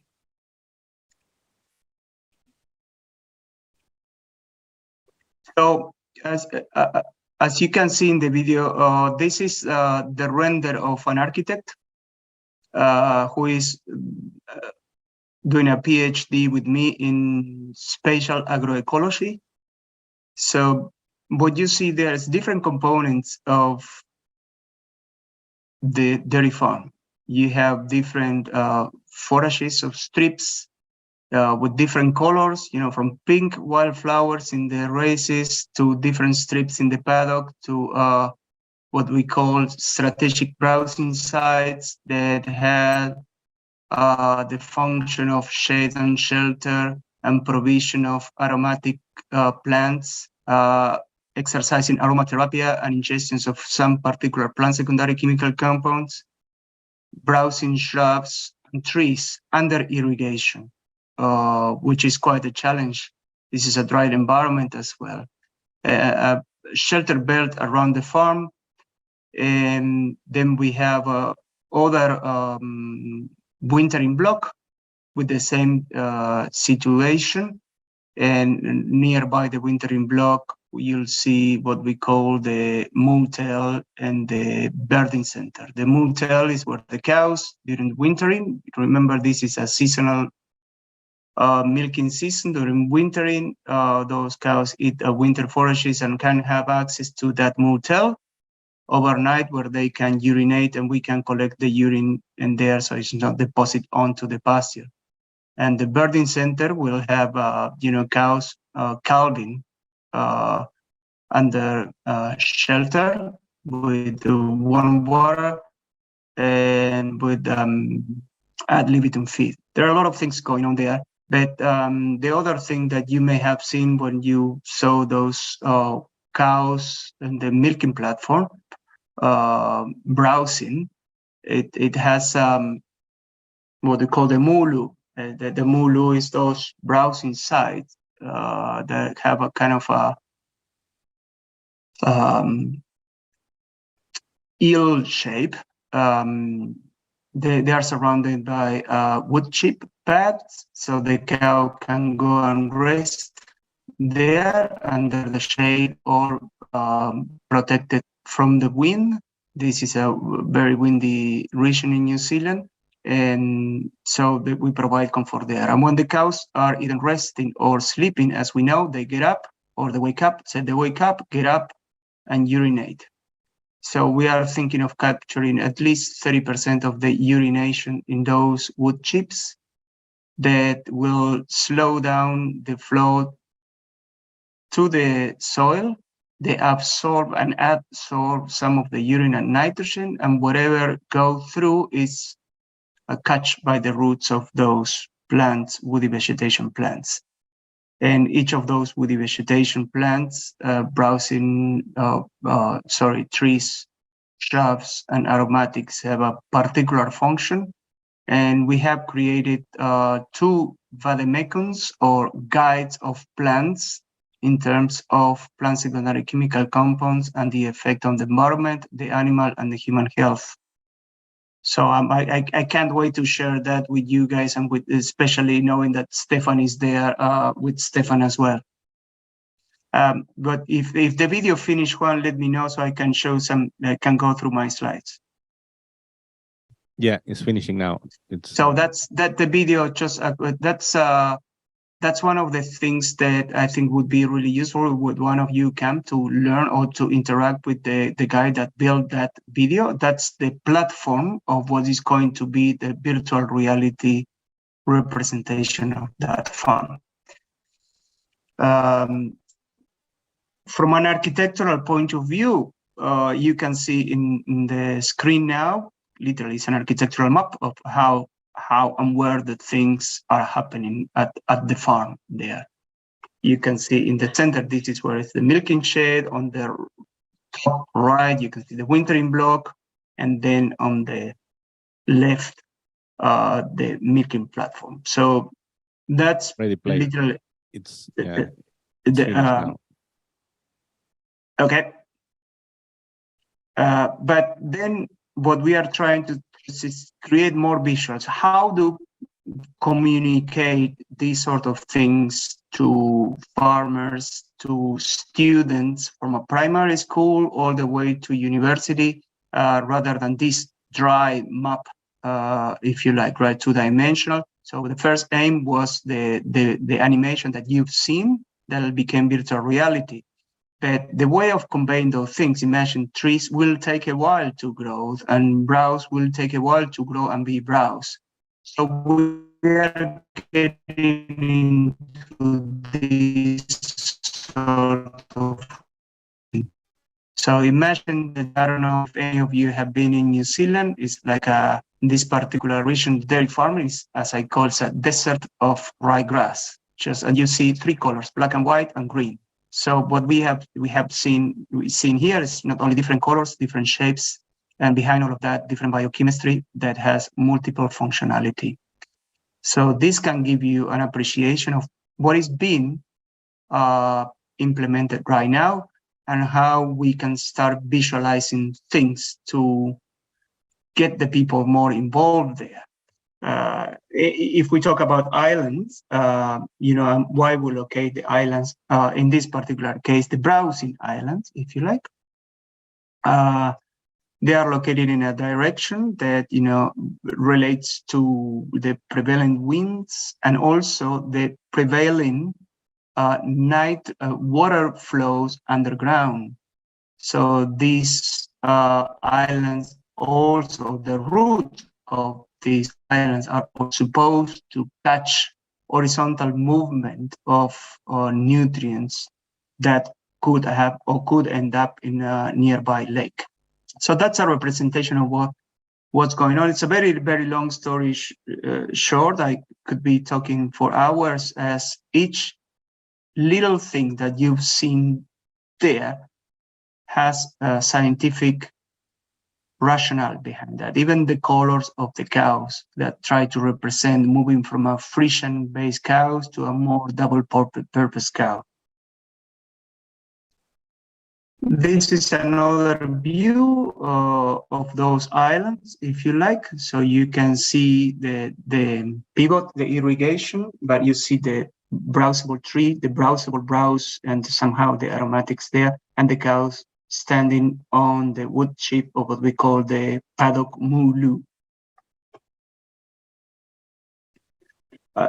What you see here, it's a vision or a view of how the wintering block would look like. Cows nowadays have only one winter block, and just following the steps of Juan and Fred talk about diversity and how we can biodiversify our diet in terms of biochemistry. You'll see that that not only have more colors, different biochemistry, and different browsable plants there, in addition to the shirt. And on front, you see on the right what would be the motel, where the cows would spend some time there, by choice or by actual movements of the cows, eventually by virtual fencing. And they will have access to smart feeders. We got 4 of them, and those smart feeders will be providing some particular bioactives to each particular cow, and for each particular cow to exercise some sort of fetal nutrition or fetal programming to reduce or to literally change tissue deposition from a dairy beef, but also to change some of literally we can think of a sort of emotions, and with Stefan van Vliet and Juan know the results we've seen that providing biochemical heterogeneity to use have a positive impact on the cortisol concentration, cumulative cortisol concentration in wool of lambs. It means that you could argue that even in utero, biochemical diversity has a positive effect by reducing potential stress. But that's it for me, Juan. So I'm open to questions. Hopefully I presented what you wanted, but this is a very, very long story short. So I can't wait for some of you come here, or I can't wait to the next year to be face to face with you and paint you the whole picture.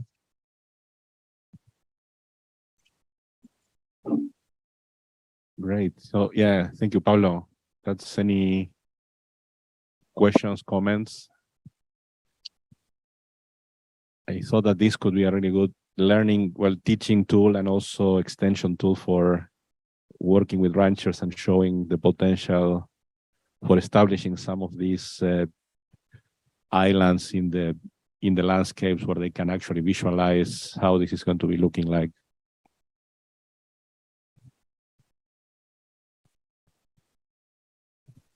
Pablo, is there is there progress on electronic fencing since you're in New Zealand and it seems that that's more intensive to start with than we are? Yeah. The problem is with the companies, but there is quite advanced in there. You know, the companies don't want to sell these virtual fencings to research institutes. They're afraid of that. I got my, we wanted to implement, there is a big company here, but which is, it's doing really well. It's called Folter. And I've seen that. In fact, on the next door farm of our farm, we got 800 collars working and they work really well. Now, whether that or the grain that those collars GPS work to move cows from one day to the other, it's fantastic. The things that it can do, let me tell you, is fantastic. Differentiate pasture allocation at the individual level, if you like, of mobs, individual cows, of mobs, of southern cows.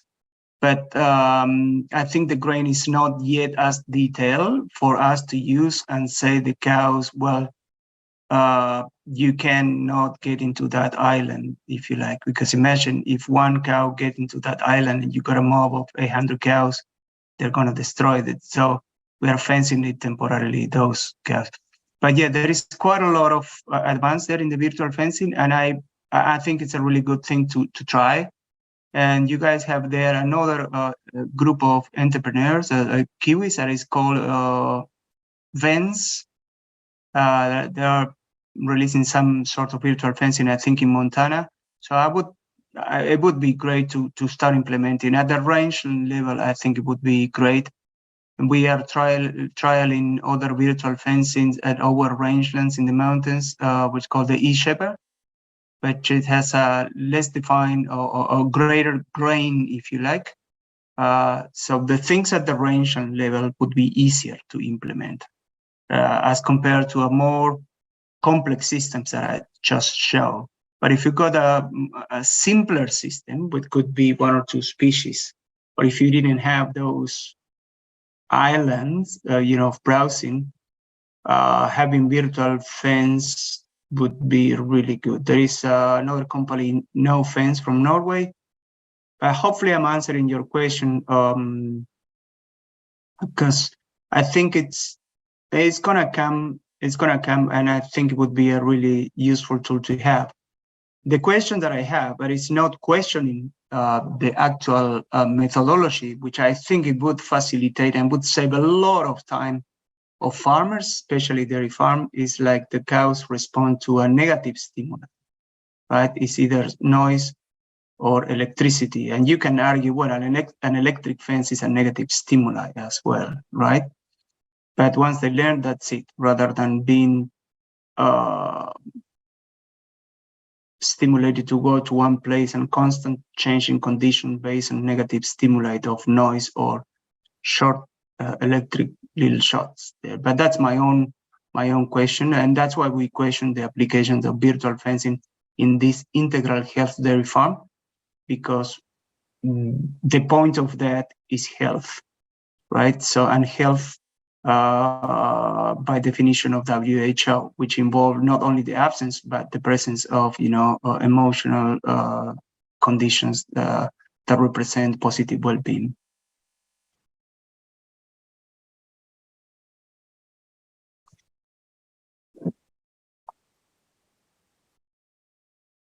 So yeah, thank you, Pablo. So now let's take a coffee break. Yeah, let's try to do it really quick, about 15 minutes, and then we'll move forward with the presentations, and then that's great, triggers, Pablo, for the discussion this afternoon. Okay.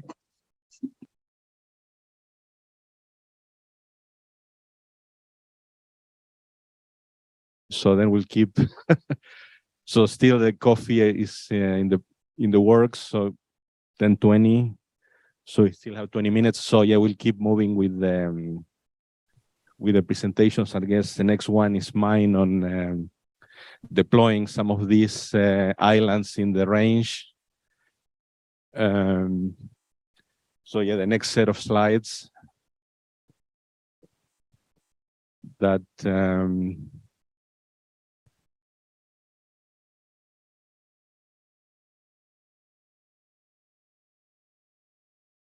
yeah, let's.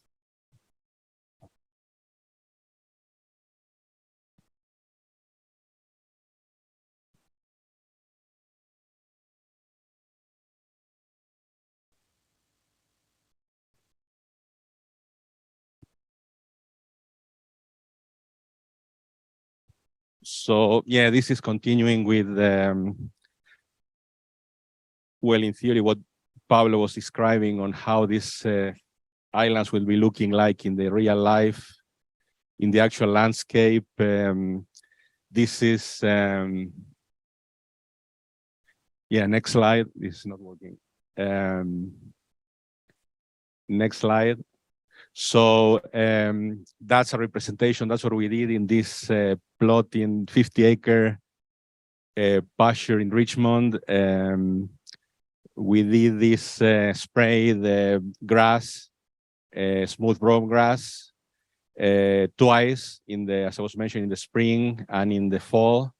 And then at the locations where Doug Ramsey mentioned on how those actual locations were selected in using GIS. Yeah, the next slide. So, and that's the design of the, within each island, we got like strips, developed strips of seeding in November with 5 different species, so cows can choose when they are grazing there.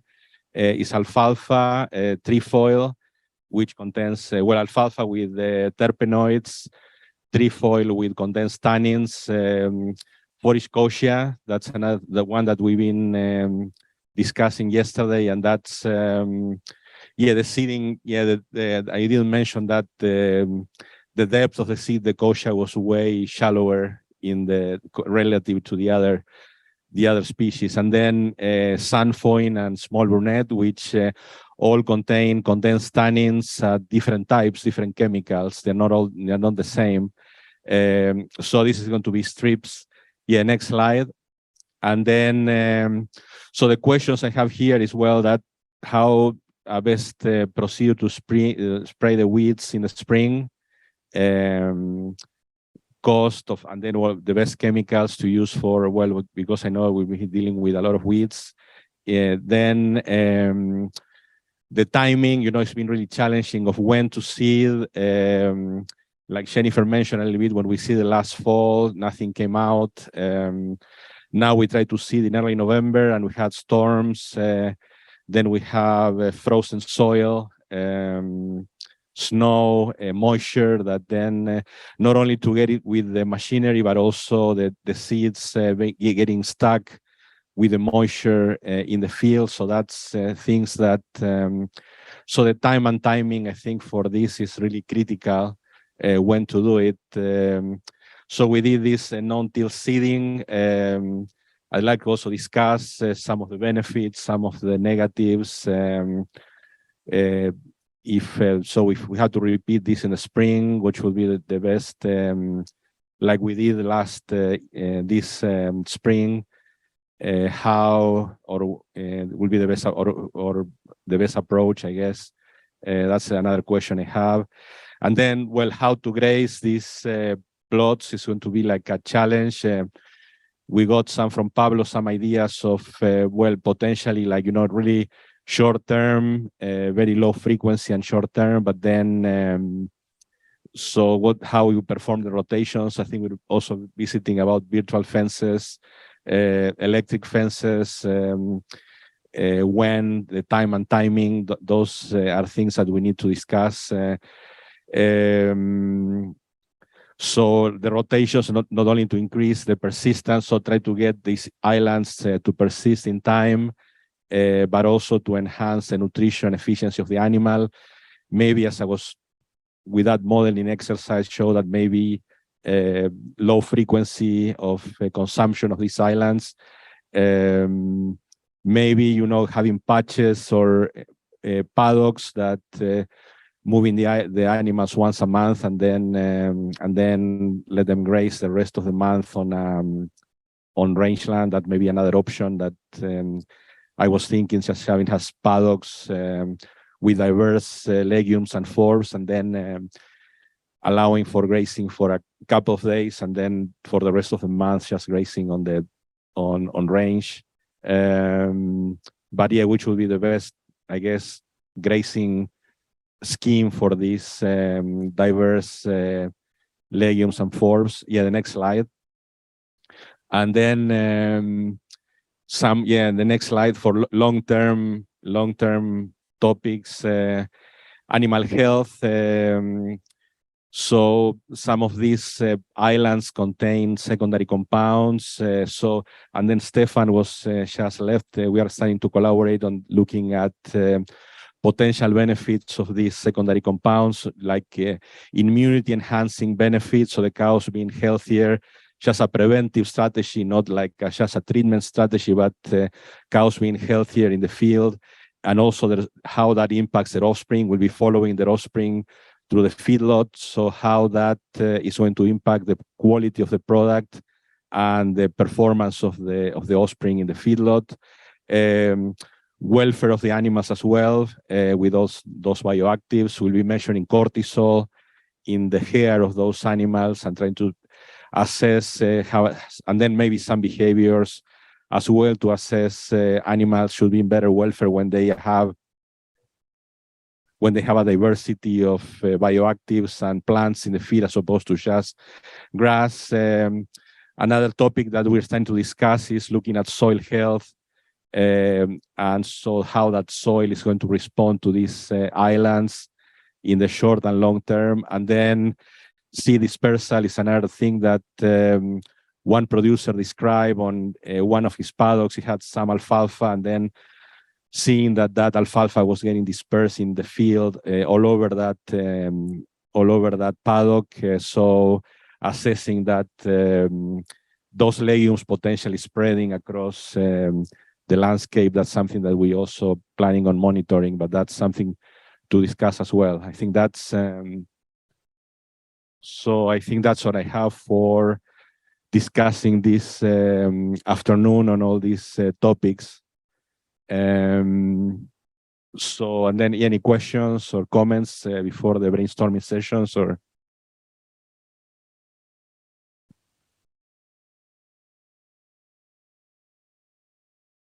Got it.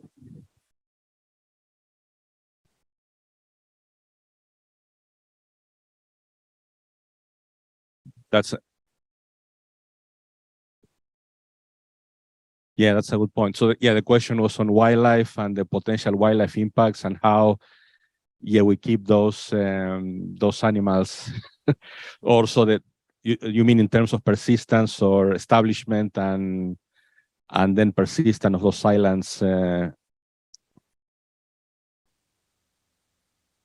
Yeah.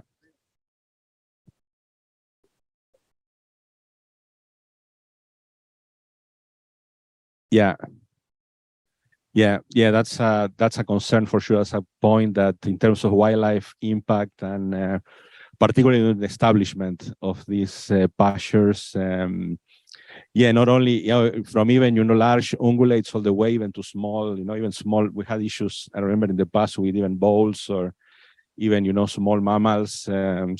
So all the range of issues that you can have on this, and that's a concern for sure. One of the things I was just thinking the other day is like, it's like, but depends on the population of animals, that that dilution effect that some managers, when working on aspen, they tend to, dilute the impact, the herbivore impact by having multiple allotments, I guess, of aspen when they just cut the aspen for regeneration. So then the abundance of but that's an issue that depending on how many, the population of wildlife you have, that may work or may not. If you just spread the herbivore impact over more patches, you might get some dilution on the impact on individual islands. So that's one option, but then there should be a threshold where that the population is at high that you just then you can control even if you try to make that dilution is not. So that's something that I guess we need to discuss more into the brainstorm session, how how to prevent that. Prevent those issues. We tried, with aspen. I did some experience with aspen and trying to prevent aspen damage by elk. And then one of the options was to try to saturate the animals with secondary compounds present in aspen, in supplements and in blocks and in all that. So they're providing all what those animals may need in terms of minerals and nutrients into blocks. But in some areas, the population in one place in Colorado was so high that the population was so high that didn't have an impact, even if you just provide alternatives or you try to dilute that impact, it's still too high. So in some cases, it's really difficult. Yeah. Any other questions? Yeah, that's Jennifer. I like Pablo's comment about having something in the islands that would scare off animals from grazing until you wanted them, and then you could turn it off like a pretend predator, that sort of thing. It seems like it might be a more manageable situation than trying to keep them out, would be to scare them away until you could take it away. I don't know. It was just something I hadn't thought about before. Try that, but then there's the issue of habituation on those in different wildlife species. I don't know if Dave is here, where if you're aware of some of these issues on habituation, where you get some noise or that type of and I've seen even research where they try to use some fake predators and eventually the animals end up habituating to. So it works in the short term, but then in the long term the habituation takes place. There's some other some aromas from extracted from, say, coyote or wolf urine. Those are treatments that people have applied to for preventing tree damage, and I think that's some of these have been kind of more successful with it seems that the animals with aroma of predators don't get as habituated as with visuals. I don't know if Dave or can I make a comment on that, or Rick, have you heard about any wildlife damage? And can you hear me?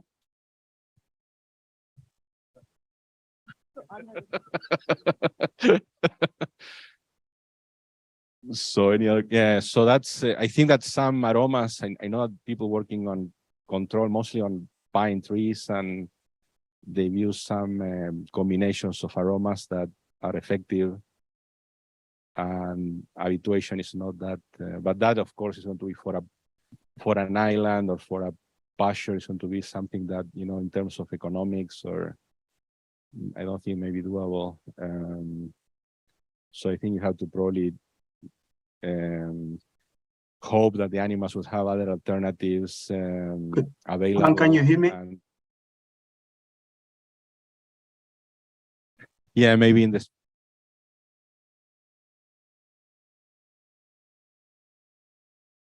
Juan? If you want to read the.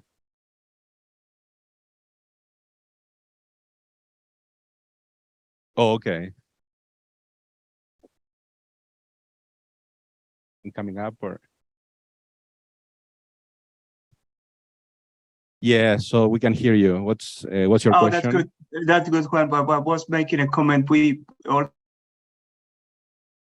we don't have problems here with predators, we have small predators that attack the birds, and we are using artificial intelligence and images to on cameras to detect those predators.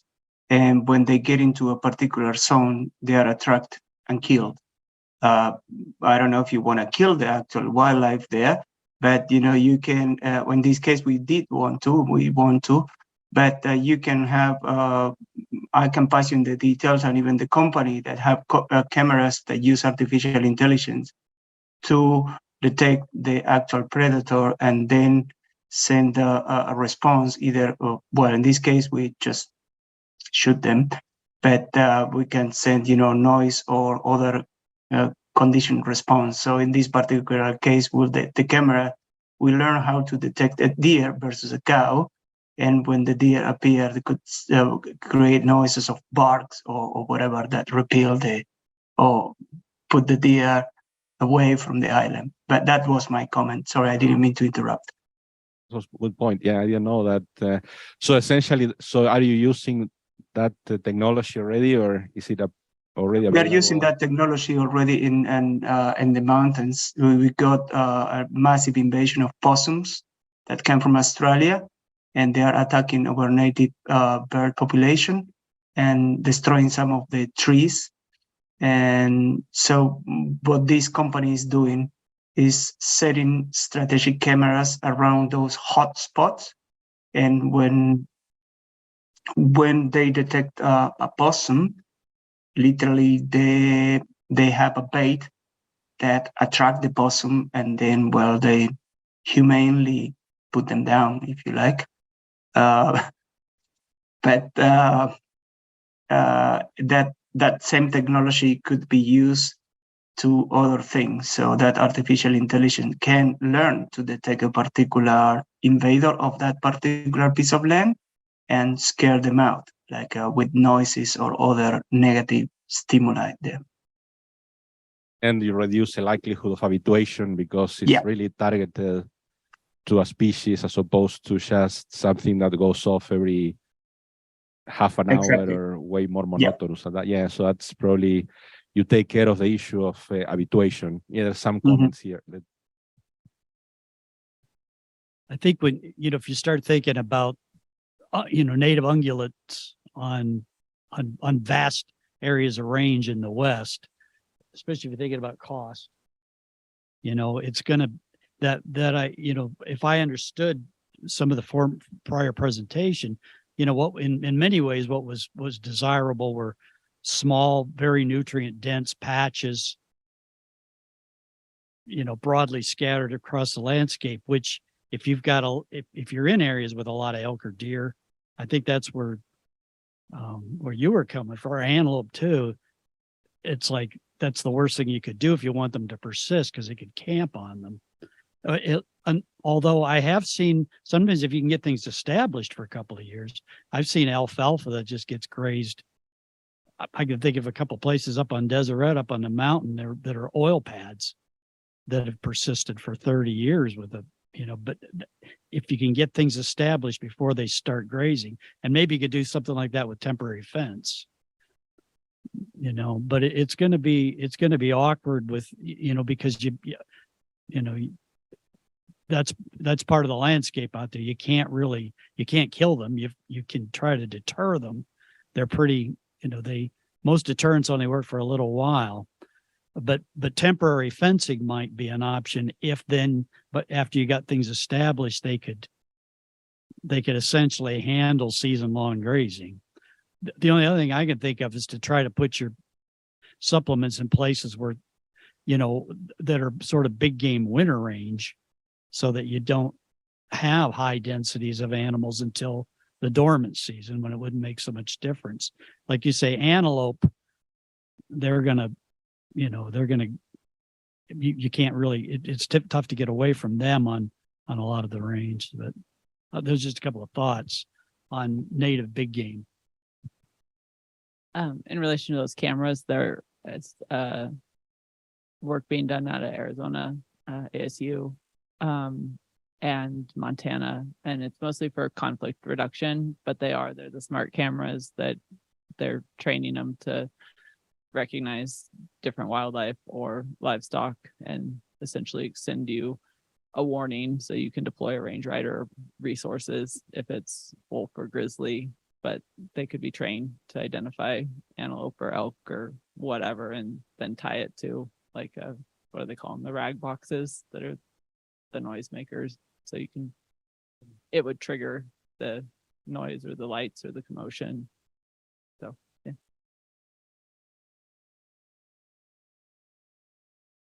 Yeah, and it's more. Yeah, I have a question over here.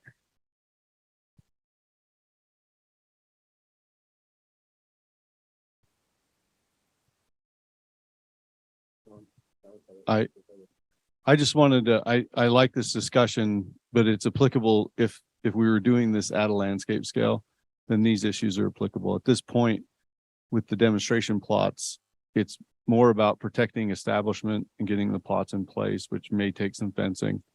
And then after that, just seeing what animals are in that place. But I think what's being talked about right now is great for the next project. And once we go to some sort of landscape scale, and then we can talk about satiation of the foraging, the ungulates or the predators or whatever. But at this point with these demonstration plots, it's just getting it established and then seeing what wildlife are in place happen.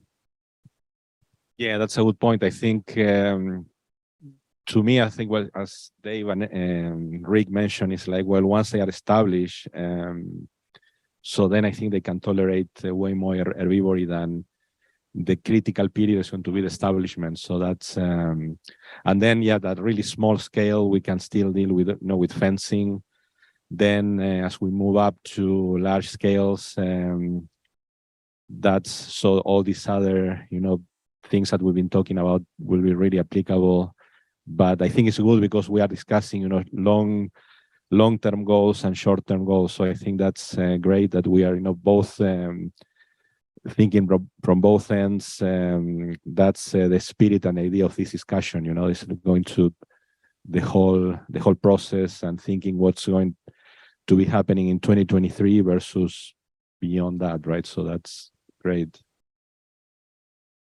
Yeah, any other discussion here?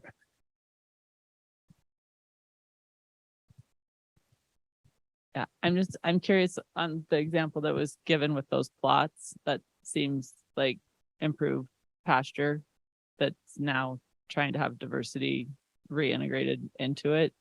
Are the other plots or sites similar?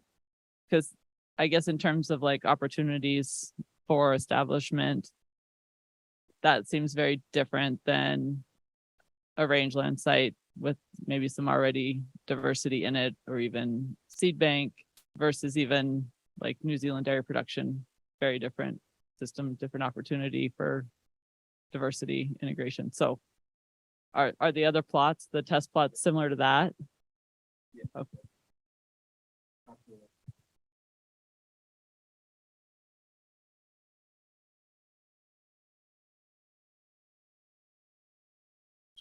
Yeah, so there's a couple of ranches where they are also deploying plots with the same species we are using on this. This is the more kind of the research facility, like a research, but then there's potentially a third one, right?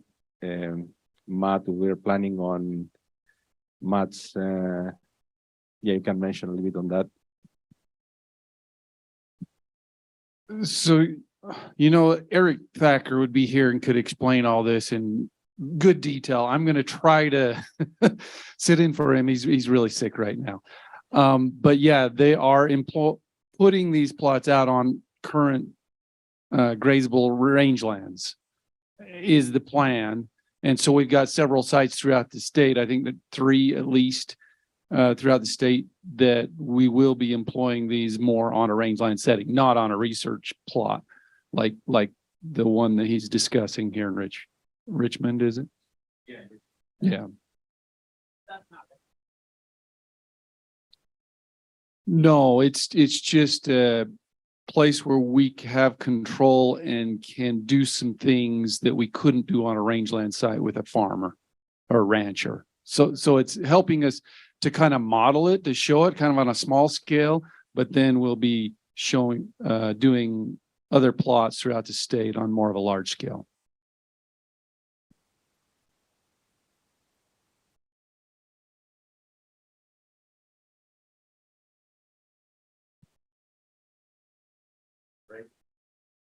Now it's Angie, is she around there? So it's ready. Okay. So yeah, now we can break. How long? 15 minutes. Okay. Hello. Yeah, let's continue. We are a little bit behind, about a couple of hours. But so now Dave Dahlgren is going to talk about the potential for wildlife and pollinators. And then that's on the silence. Thanks, Juan. I'll try to be quick here and make up a little bit of time. And I can do that. I don't have any data to present. This is all coming in the future. So if you go to the next slide. So we've, as we've setting this project up, we've talked about some of the different avian species that we might look at. The passerines would definitely be part of these demonstration plots, and our plots are in areas that we could pick up some passerine birds. I was just discussing with Juan, like up in Clarkston, we have some grasshopper sparrows up in those areas and other songbirds. The key for me is finding reference to those areas so that we have both where the plots are and some sort of more wildland site that would be a reference to those areas. We've talked about grouse, but I think that applies more to a larger scale.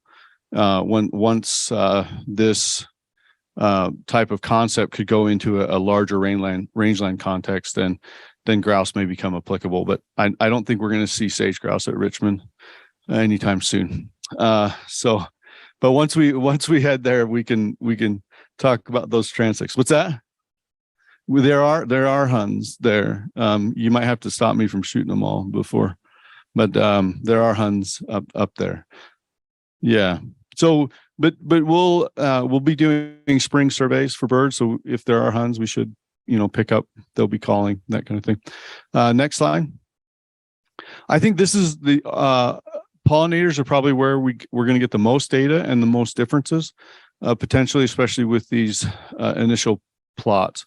And so we're staying coordinated with the other folks who are doing garden plots and back east. And but as far as methods go, so that we're all on the same page. But we've talked about camera traps for pollinators, which I was surprised people can even do that, but they can. It's very expensive, but we're looking into that. The easy one is to put out plates with just water in them, and you have plates of different colors that you can see on that bottom right picture to capture the insects. And then we can also do vacuuming or sweep netting of the material. So we're getting ground-based insects, and we're also getting insects that are in the canopy. But we are probably more interested in pollinators than just any kind of arthropod. And again, we'd be looking at this in treatment areas or the plots and reference areas. Next. The last thing, and this wasn't actually part of the proposal, but it's just something that's kind of, as I've been thinking about this project coming up, is the small mammal side of things. These plots are big enough and in areas that small mammals should be using these areas, anywhere from our rodents to some of the lagomorphs in these areas. So that's something, whether we use camera traps or some kind of mark recapture, we'll be looking into that.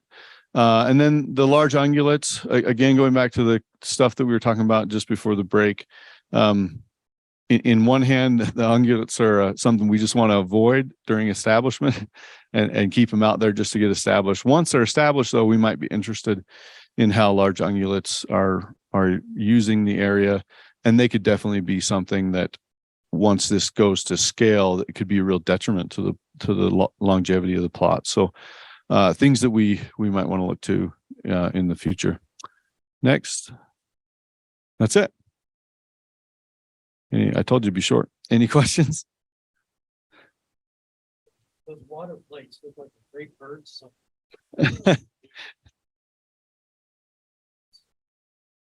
Okay, so I never thought of them as bird attracting like bath fixtures. They'll be small enough maybe that, yeah. Yeah, there you go. We do plan on bringing a master. I don't know, me and Eric Thacker might combine some of our research and bring on a PhD that would cover both. But basically, establishment has to happen before I can do the wildlife stuff. So we'll be looking at things this coming summer and then starting a grad student for the following spring.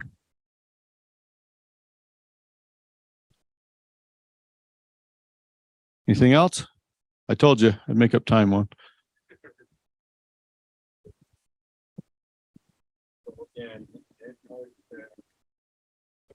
Moving to the extension session. So that's Matt. Yeah, so he's going to talk us about the grazing schools and other plans for extension. I guess that's. Yeah, go ahead. The microphone. Yeah, I don't think it's. Yeah, and Eric is kind of hasn't replied. He's sick. Oh, I thought he said he replied. Yeah. Okay. So let's see the. But we can go on mine.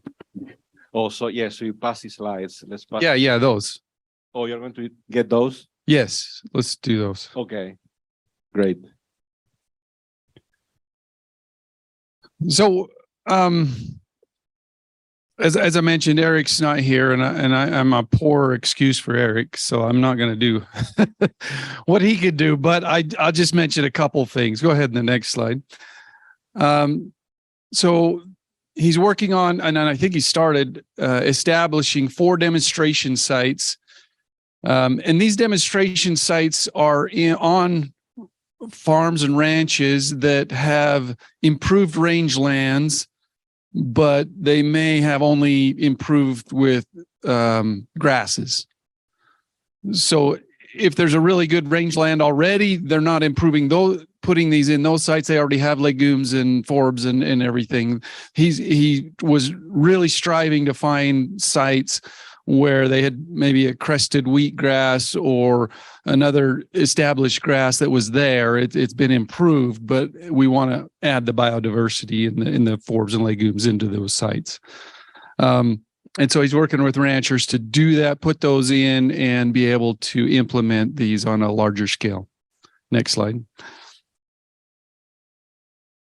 And the key is to implement them on a ranch site, and us in extension know how difficult that is. There's an art and there's a science, and we're really good at the science and the farmers are really good at the art, and somehow we got to bring those together to actually function on a landscape in an operation. So Eric's working with these sites to do that. They should doing some will be no-tilled, drilled in,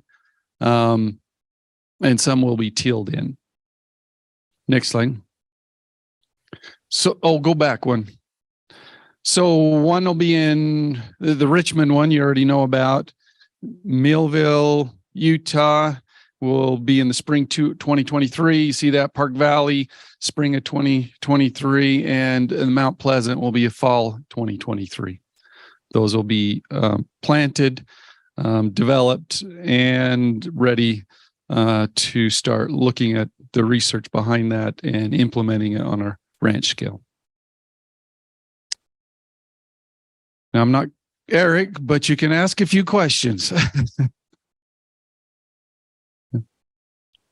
And I'm sure he's got his email there. If you got a question, just email him. I've got his cell number if you want to text him. He's not well, so I wouldn't push him too hard right now, but in a week or two, he'll be back and going.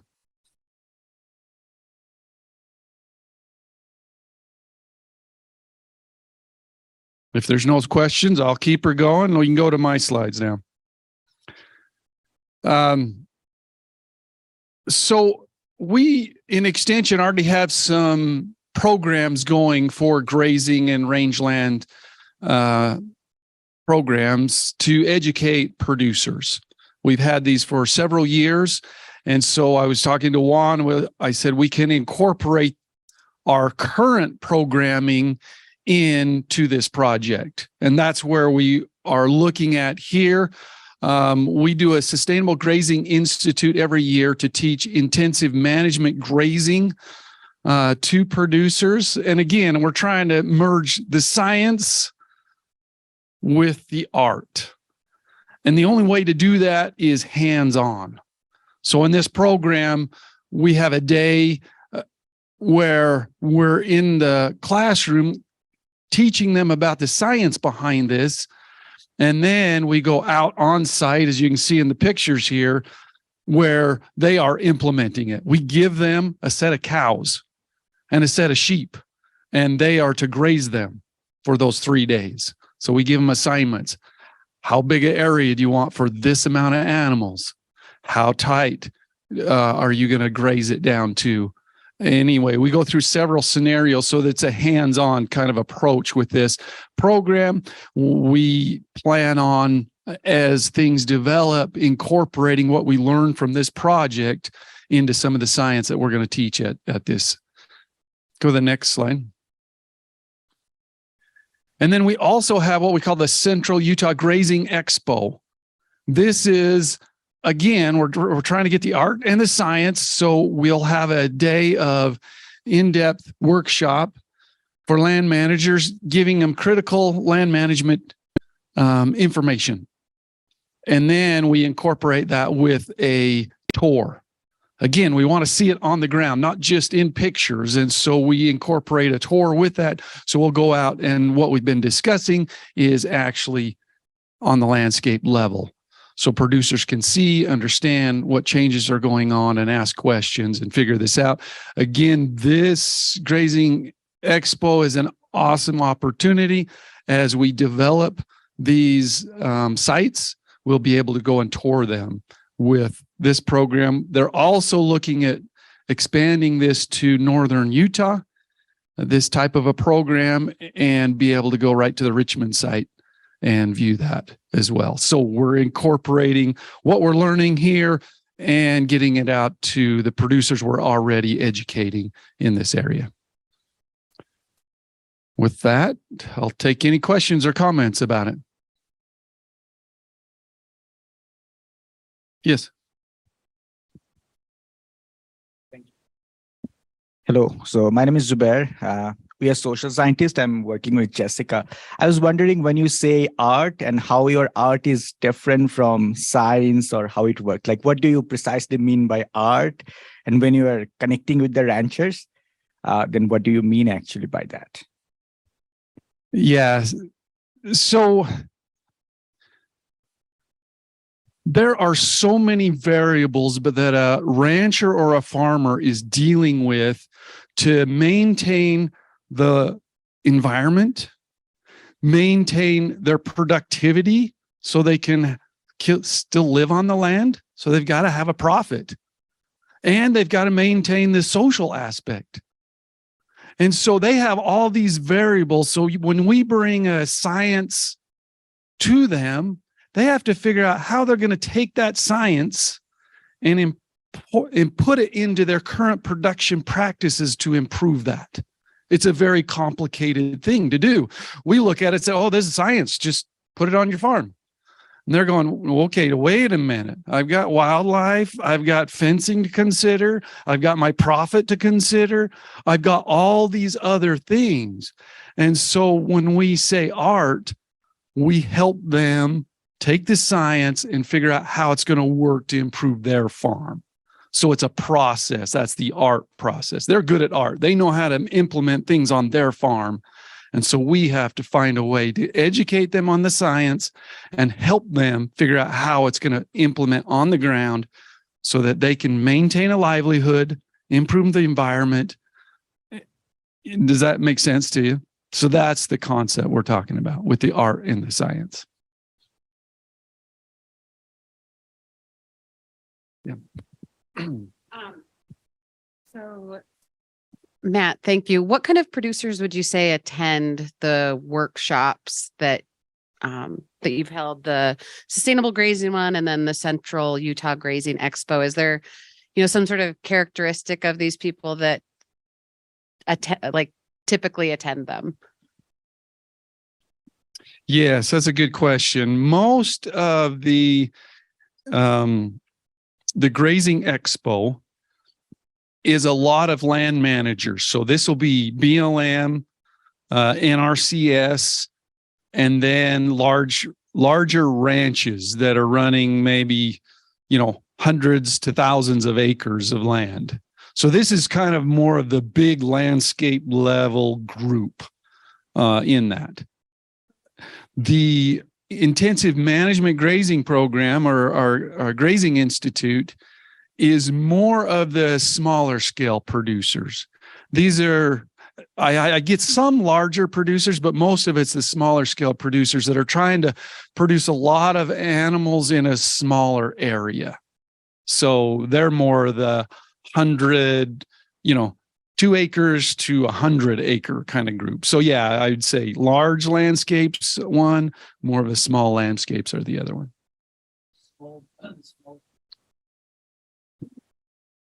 I don't know if this is working or not. Yep. People in the small group, are they doing a lot of irrigated land?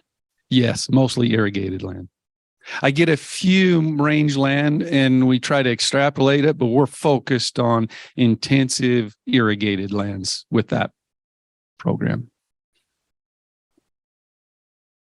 Great, Matt. Yeah, thank you. And then, of course, we can continue on the brainstorming sessions in the afternoon. That's great. And then, so we have our next speaker is Jessica Shad, our social scientist, and trying to make sense of everything, how we are going to apply this, and does this make any sense? So Yeah. Go ahead, Jessica. All right. Hello, can you hear me on here? Okay. Well, yes, thanks for the introduction one. I'm Jessica Shad. I am a rural and natural resource sociologist. So I am over in the sociology and anthropology department. This is my student, Zubair Barkat. He's in his first year as a PhD student working solely on this project. So very excited to have him helping out. And we are working on task 6, which is focused on, what do ranchers think about what's being proposed through this project. And so as the project moves along through the 5 years, and we're able to share different aspects of the project, some more details, some of the visualizations or scenarios, we'll be going back and forth with producers, different types of producers, hopefully, mostly here in Utah, but we do intend to expand it to the broader Intermountain West later on, so that we can feed back some of that information that we get from producers on their perceptions of what we're doing and how it might work in their operation. As Matt was saying, it's certainly an art and a science. And so talking to them and getting feedback from them about what sort of information they might need from us, how this might actually work on the ground. So what we're currently, can you go to the next slide, please? What we're currently working on, and sorry, I tried to squeeze this all into one slide. So as I just said, we're trying to get feedback from Utah ranchers on their own and broader potential usage of smart foodscapes so that we can inform both extension and outreach for the project. So this is a very iterative process, and I'm going to be sharing today one way that we are gathering information from producers currently. We will be using some other methods as the project progresses to get different types of information from them. But basically what we're currently doing is a very short survey on Qualtrics. How many of you love taking surveys? Come on. Well, so I teach a survey methods class to graduate students, and I'll be teaching it in the spring, but we're applying a lot of best practices to doing survey research. We know that producers are busy. It's not their favorite thing to be taking a survey from university researchers. They want to know how this information is going to be used. So we did develop a very short, in my opinion, survey that we're deploying currently on Qualtrics. So what we are having them do is watch the short 4-minute introductory video that if you were here last night, you were able to watch. If you haven't watched it yet, this is a great video that we've put together with some support that Kathy was able to offer to create this great short 4-minute video that introduces the project. And so what we're doing is we're having the producers that we send the survey to first watch that and then just give us some feedback. So 4 minutes of their time is asking them to view this video online. And then we're asking them a couple of screening questions. So are they currently ranching? Are they 18 and over? Do they have any livestock? And then we're asking them a simple question about what do you see as some of the benefits potentially to what we're doing in this project? What do you see as some of the challenges? We also ask about their willingness to try this on their own operation. And then we do ask a couple of background questions as well. So we only opened this survey up last week, or I guess 2 weeks ago. So this is just very, very, very preliminary data. I'm sort of embarrassed to even show this. We have 7 people who have completed it. So obviously we are going to be looking to get quite a few more responses from people. I will stress that right now we're just sort of looking to get producers or ranchers in the state of Utah to take it. We're less concerned about the representativeness of this data. Later on in the project, we'll be doing a mail and online survey where we're actually more concerned with trying to reach as many producers as we can. There were a wide range of respondent characteristics so far. Quite a few of the people who also went online to take it were ineligible. But what we've found so far is that there's mostly a positive overall view of the project after they watch the video. So 38% said that they have a very positive view of the video or of the project after watching the video, and none had a very negative response. Of course, there's some bias here based on who we've sent it out to, which I'll tell you about in a minute. Oh, I forgot to mention who we sent it out to. So in terms of the methods, what we've done is we were able to get email lists from the 2 extension workshops that Matt just mentioned. So we sent it out to attendees of those. And then I'm not sure if Eric has had a chance, given his illness, to send it out to a couple of listservs. So the Utah Rangeland Extension listserv, but also the Utah Cattlemen's Association. We're planning on sending it out to both of those. And then I know Juan sent it to those on the advisory board. So that's so far how it's been distributed. We are looking into purchasing a sample from a private vendor. So I'm working with them to try and get a list of emails of those who graze livestock in the state of Utah. So that should also help us reach some more producers to get their input. We also are offering an incentive. So if they take the survey, they get put in for a drawing to win $100 gift card. As I told you, I'm sort of obsessed with survey methodology, and I will tell you that's not the best practice to encourage people to participate in a survey. Does anybody know what's a good practice besides having a short survey? Yes.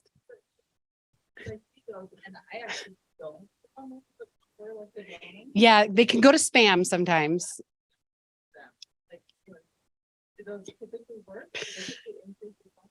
It depends on the population. Yeah, like we've done them before with USU students and gotten really high response rates. If you give a good incentive, yeah.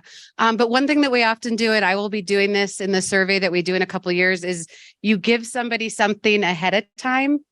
So I often send out $2 bills. So you send it in the mail to somebody and then they say, wow, somebody sent something to me and I feel like I should give something back. So when we do the bigger, more representative surveys later on, we'll be offering that sort of what we call to be a pre-incentive. So we'll see how this $100 ends up working out. This drawing for $100 ends up working out. So far, I mean, I said we've only had 7 completes. So sorry.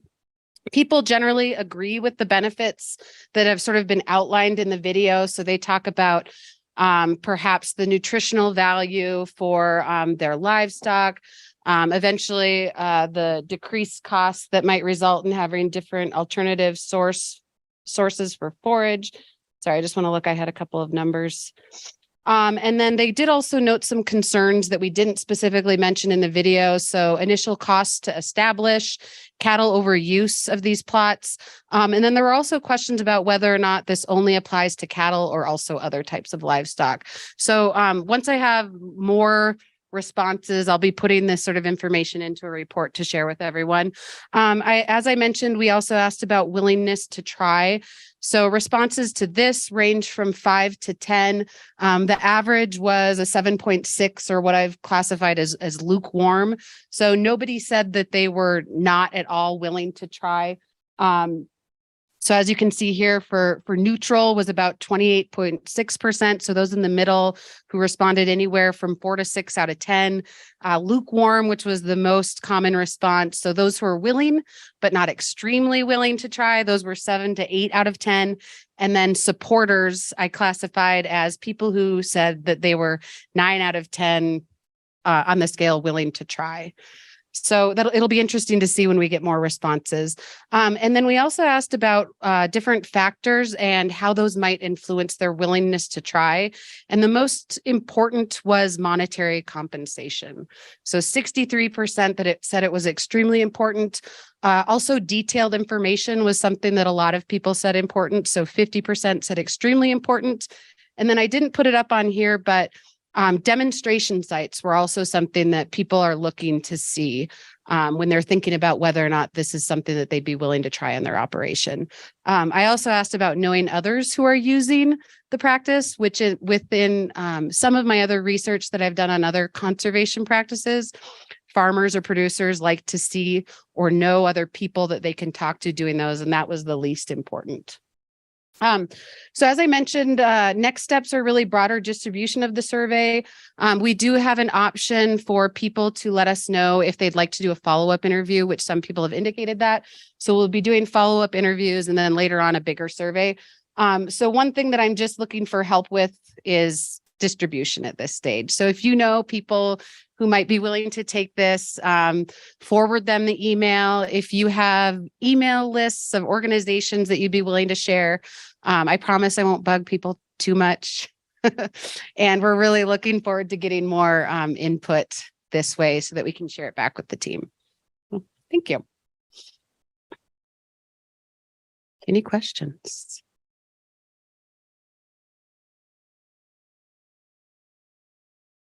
Yeah. Do you do survey?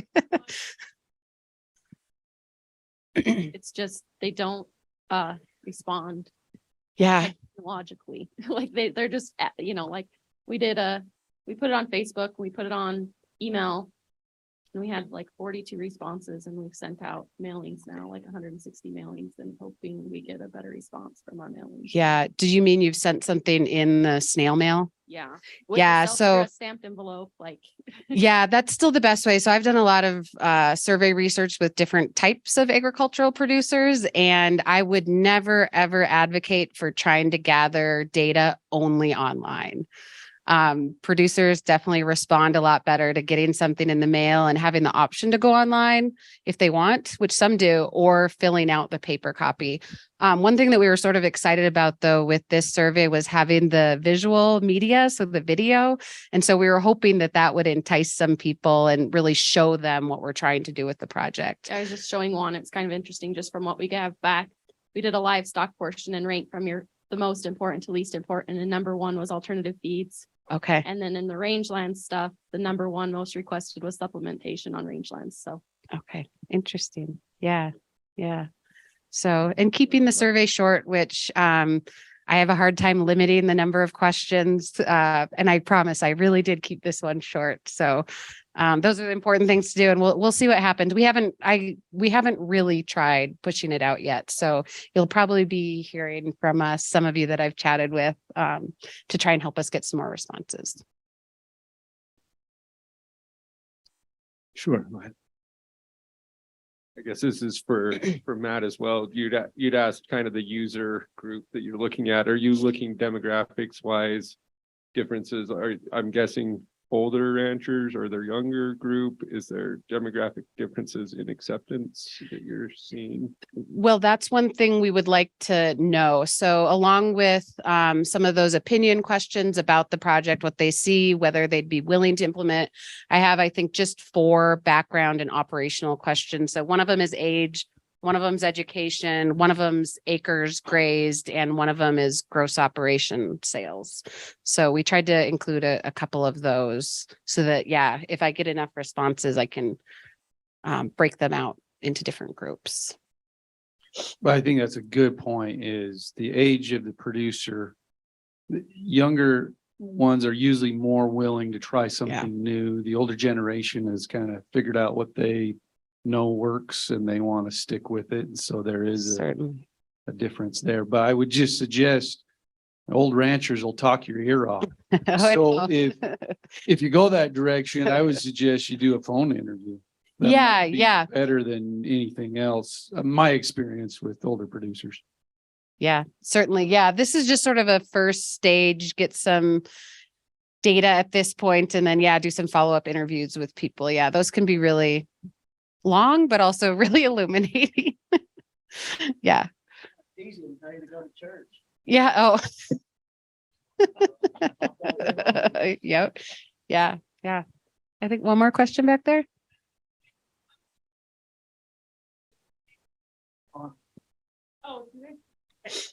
I was just going to say that if you were looking for ideas on how to reach out, printing off, even if it is a video, just like printing off the cards though, and putting them at like IFA, like supply stations where they're going to go anyways, and they're pissed off about how much feed costs. So you're more likely to get them to respond, especially when they're like, I don't want to pay for this. And then they look and see, oh, look at that. There might be another option. You're more likely to see some people, I think, that would be willing to fill it out. Okay, great. Thank you. All right. I think it's education folks' turn. Yeah. All right.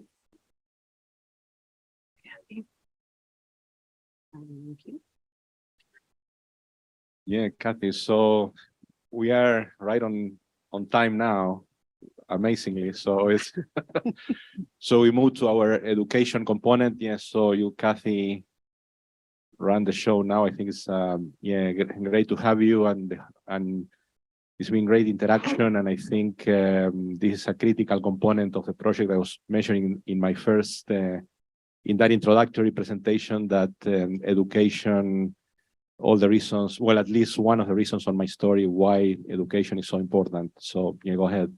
Okay. Thank you, Juan. Big shoes to step into following research and extension. And our slides.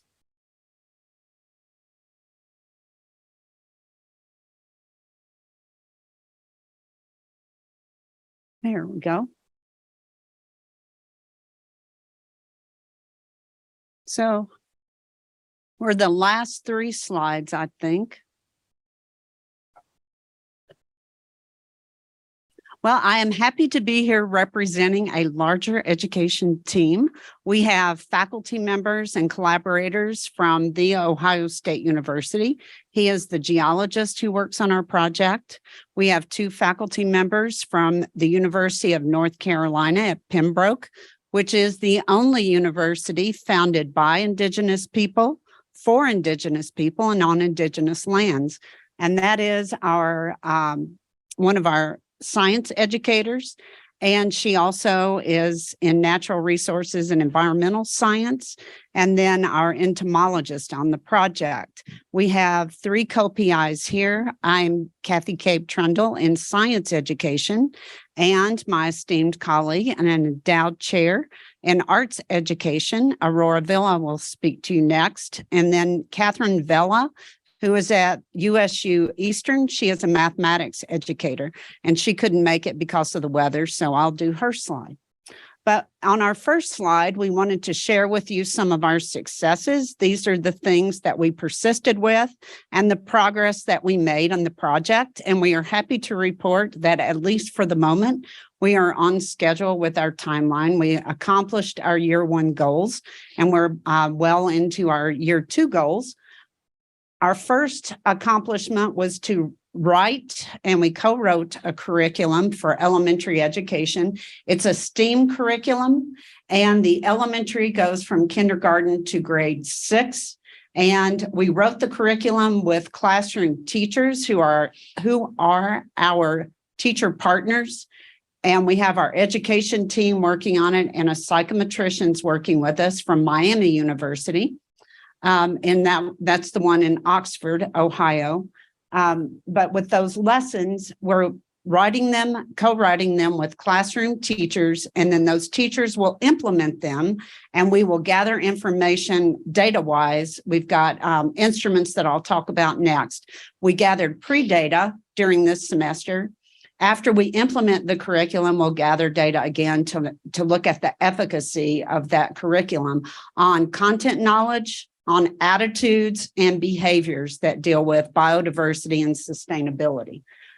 So the elementary lessons have been co-written, and then the teachers do a peer review process with that and give us feedback. So we have those established. During this second year, we'll have the scientist on the research team for the project. So Juan, Jennifer, et cetera, will give us feedback on those lessons.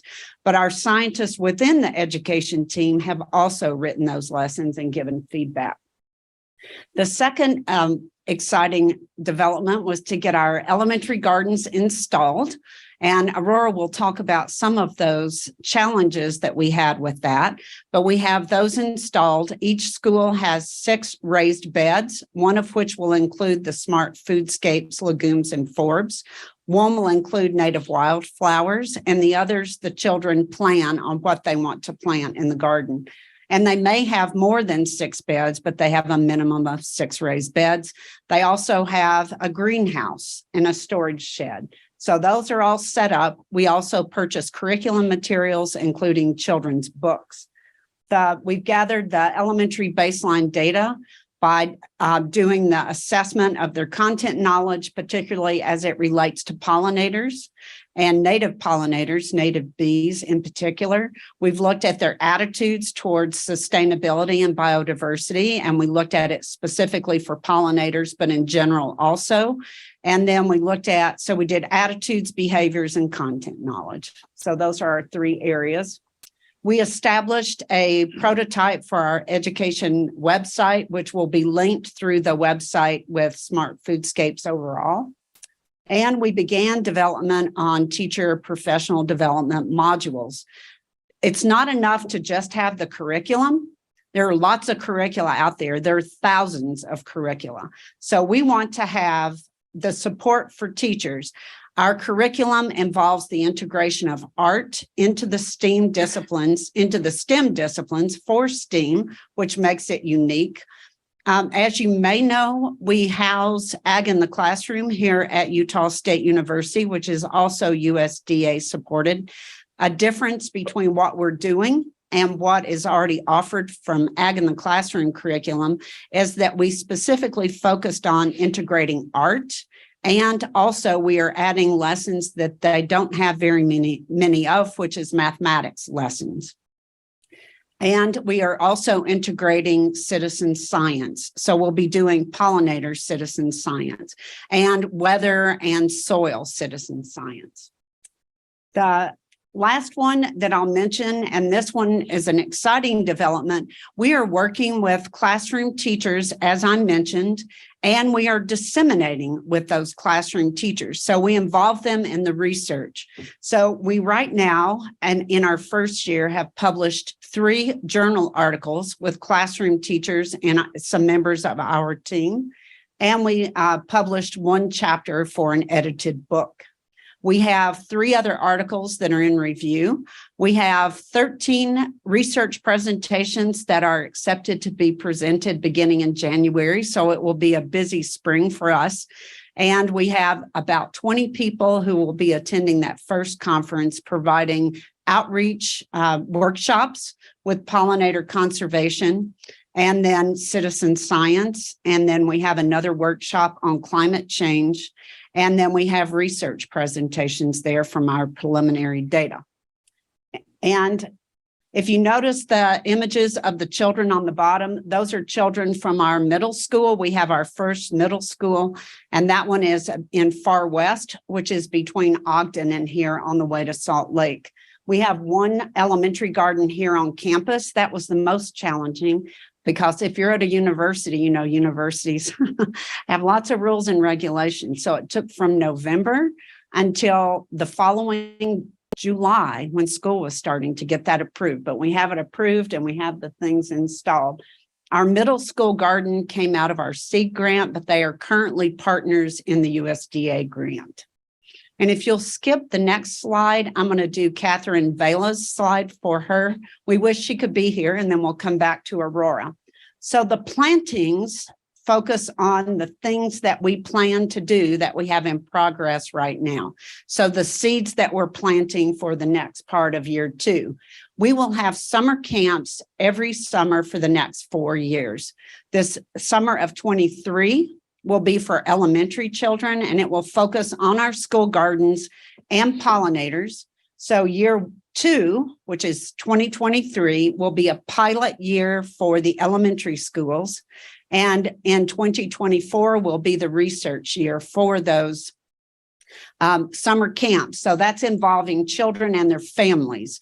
During the academic year will be teachers and children. But as you know, a lot of the growing season and harvesting happens during the summer. So we'll be doing summer camps to maximize and do our data gathering with pollinators and citizen science in the summer. We'll have one camp here in Logan.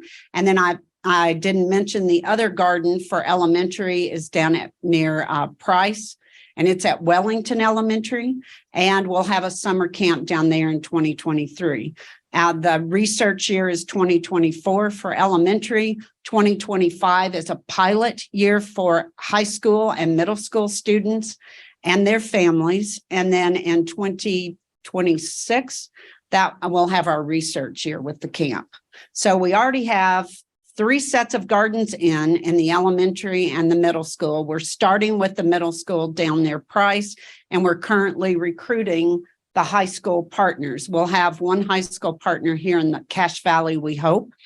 We hope because of commuting can be a challenge. And then we hope to have another high school down near Price. We are working with Eric and the extension team to develop information sheets through USU Extension. We're involving our undergraduate research assistants and our graduate research assistants, excuse me, on those information sheets. And those are targeted for school gardens and teachers and families. And those will be published through USU Extension and have the representation for this project. We also are working on a children's book. We have money in the budget to write a children's book. We are partnering with the Shroud Institute. It's a water institute. It's a nonprofit in Maryland. They wrote and published Creek Critters, and it's part of a citizen science project too. So we're going to do our children's book to focus on pollinators and native bees. And that will be a co-authored book between the education team, the extension folks, and the research team, our scientists on the research team for the project. And then we are doing the documentaries. The STEAM career documentaries will involve interviews with the same videographer who did our introductory video for the project. We are having children interview our scientists, and it's modeled after a project that I work with National Geographic, where National Geographic explorers explain their research with all their passion and enthusiasm to little children. So our scientists will be interviewed by classroom children in elementary and talk about what they're doing for this project.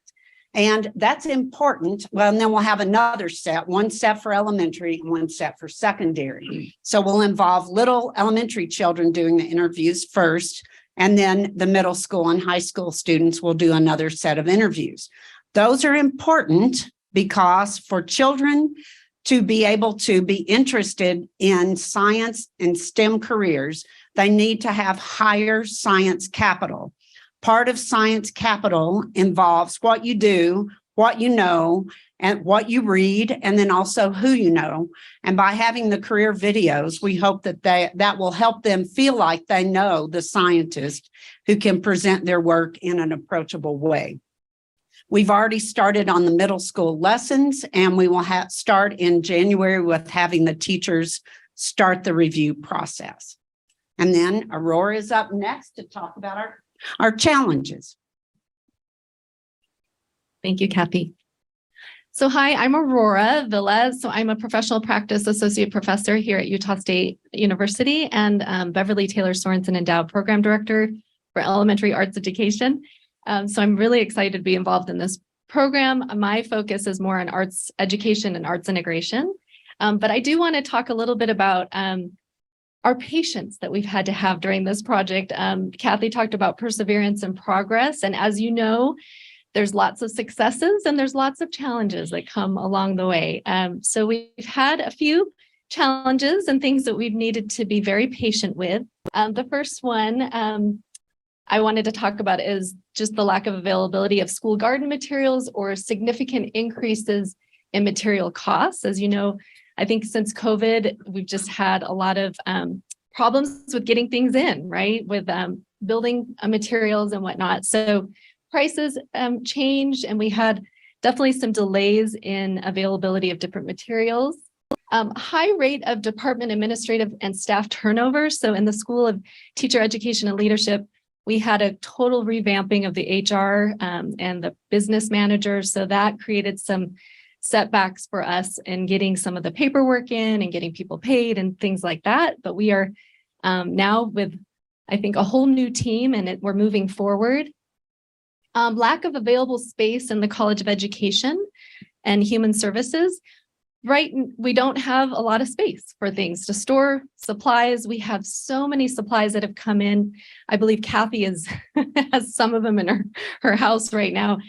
Different things that we've been able to purchase for the educators. So the educators are so fortunate to receive nature journals and stickers and water bottles and lots of children's books. But we have had a lack of storage space, but I believe the College of Natural Resources has been very generous in extension to provide some space for these boxes of supplies.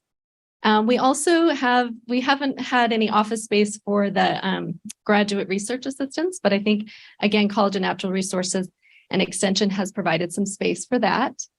And we have had some delays with facilities here at Utah State University. So those of you that have worked on university campuses, you know how it can be, right? With working with lots of different partners and collaborating with different people.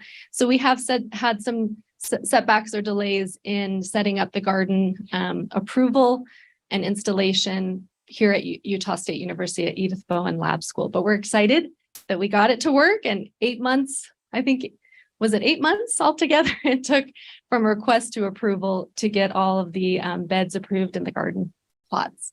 But we're excited to move forward. And Edith Bowen is just a wonderful place to partner with, and the students will benefit from it. Kathy, am I missing anything? I don't think so. Okay. I will say that for the other school districts, we met with them once or twice. With Utah State University, we met with them more than 30 times about the garden. So Kathy mentioned that the other schools that we're partnering with, it was maybe once or twice we had to meet with them, but Utah State, we had to meet, what did you say, 30? More than 30 times with different facility meetings. And it was, yes, a long process. So I think at this point, we'll open it up to any questions that you might have for us.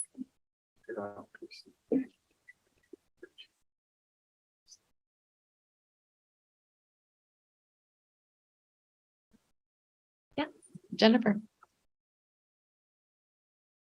Thanks. I just wondered what kinds of art projects you anticipate including for the children. We know about the gardens themselves. Is that the art, or are there many other kinds of arts that are going to be incorporated? Or is that even part of, I don't No, even it's a know. great question. Thank you, Jennifer. So as far as in our breakout session today, we're also going to show some examples of some of the projects that some of the lesson plans. And one of mine is an arts integration lesson with star books, which show the life cycle or metamorphosis of insects. But to answer your question, yes, we have several lessons that we've created. 49, I don't know, there's so many. Now Our goal was 30 and we have 49. 49 elementary lesson plans. Not every single one of them is arts integrated, but many of them are. I believe we have about 15 of those are arts integration lesson plans, and they integrate dance, drama, mostly visual art and music. And so the garden plots are just one piece of everything. And so many of the students will go out to the gardens.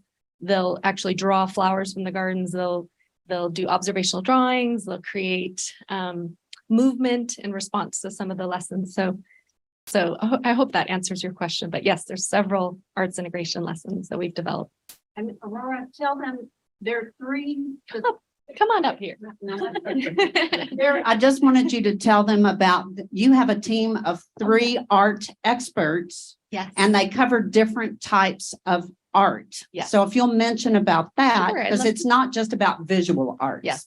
So I do have an arts team that's working with me. So I have Ashley Boyack, who is a dance educator. And so she's designing all of the movement dance integration lessons. And then I have Cindy Hall, who is a retired music teacher, and she's developing all the music integration lessons. And then Lisa Saunderson, who is the art teacher, Beverly Taylor Sorensen art teacher over at Edith Bowen Lab School. She is the visual arts expert. And then my background is in visual arts. So I'm writing a lot of the lesson plans as well. So yes, it has this wonderful focus in many of the art forms, not just visual art.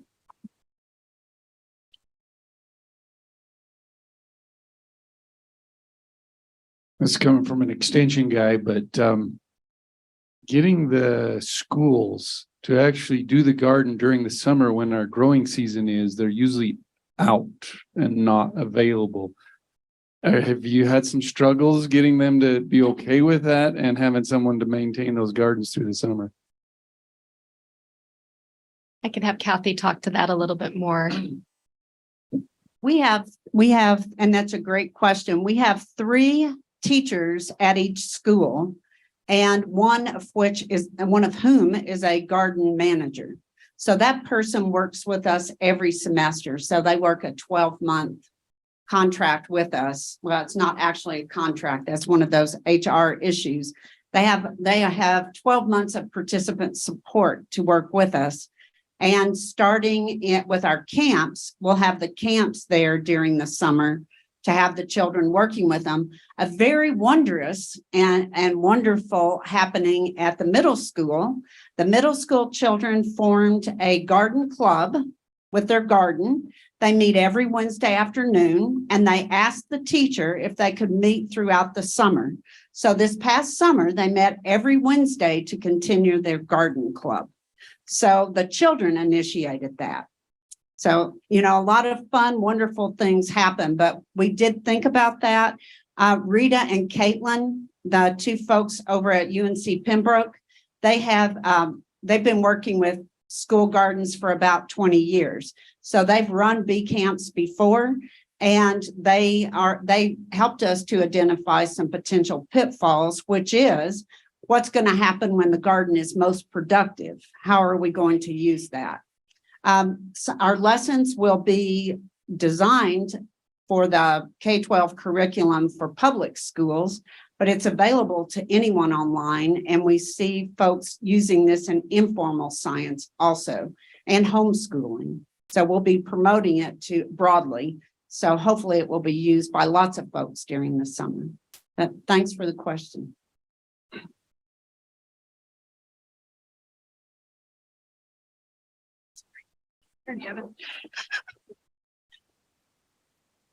Hello. It's not on. Is it? Okay. I'd love to hear a little bit more about the summer camps. How long are they? Are they going to be free? How are you going to advertise? Where are they going to be? I have some kids that I'd like to sign up. Edith Bowen is one of the sites, but I'm going to let Kathy, if you want to talk a little more. You mentioned earlier. Yeah, Yes, parent we love involvement. We have, where they'll be building native bee homes. Well, and I don't know if you know this about Utah. If you notice my accent, I am not from around here. I hail from the great state of Tennessee, but I do have to tell you this about Utah. Utah has more biodiversity in native bees than any other state. And there are more native bee species in southern Utah than the entire eastern seaboard. So we have a quarter of all the native bee species in the United States are in Utah. So to educate families and children about the wonders of native bees in Utah and what they can do to modify landscaping or gardens, and then to invite native bees into their landscape with changes in planting, but also in terms of these native bee homes. So yes, we'll have one at Edith Bowen. It's a week-long camp and it's an all-day camp. And then we'll have one down at Price at Wellington Elementary. And then the middle school one for Cache Valley will be down at Walk West, which is in Far West. And then we'll have another one down in Price when we have our middle school, high school down there. So they're week-long camps. And as I mentioned earlier, our co-op PIs over at UNC Pembroke have quite a lot of experience with the summer camps. They actually piloted our lessons this past summer in their bee camps. So we already have some data on that we've been able to make revisions. So it's been fun and exciting. But we love your parent involvement. Yeah. We'll sign them up, Jessica.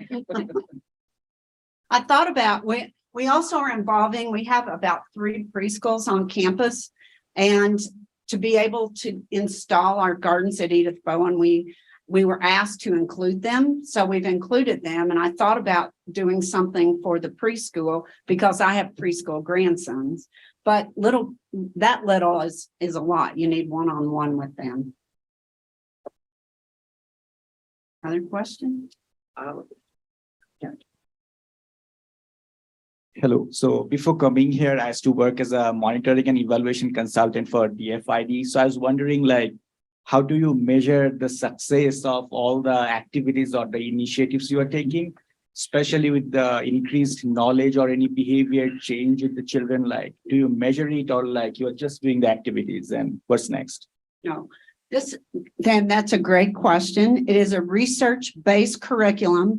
We did, Rita Hakovic and I, my colleague over at UNC Pembroke, we did a lit review of the past 30 years of garden-based learning research.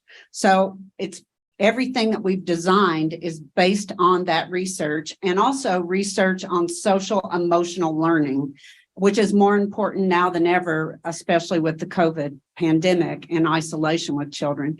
So it addresses the heart, the hands, and the mind. So it's hearts on, hands on, and minds on, heads on for the social emotional learning.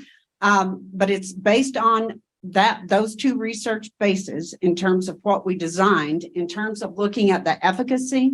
I mentioned that we are working with a psychometrician, Dr. William Boone at Miami University in Oxford, Ohio. He was at Indiana University, and he has helped us. He spent the first year of the project vetting instruments, and a lot of them came out of Cornell and some of their work. So we are piloting the curriculum and piloting those instruments during year 2 with the elementary. And then we will be gathering data on the curriculum. The research year is year 3 for elementary. We pilot in year 3 for middle school and do research in year 4. We pilot the curriculum for high school in year 4 and do the research in year 5. But it's all based on, it's all research based on how we design it, how we revise it, etc. Okay. Thank you.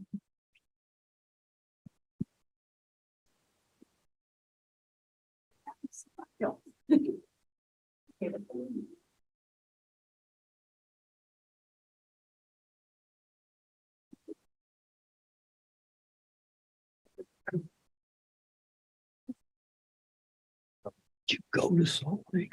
No. Yeah, with this ice, man. It was.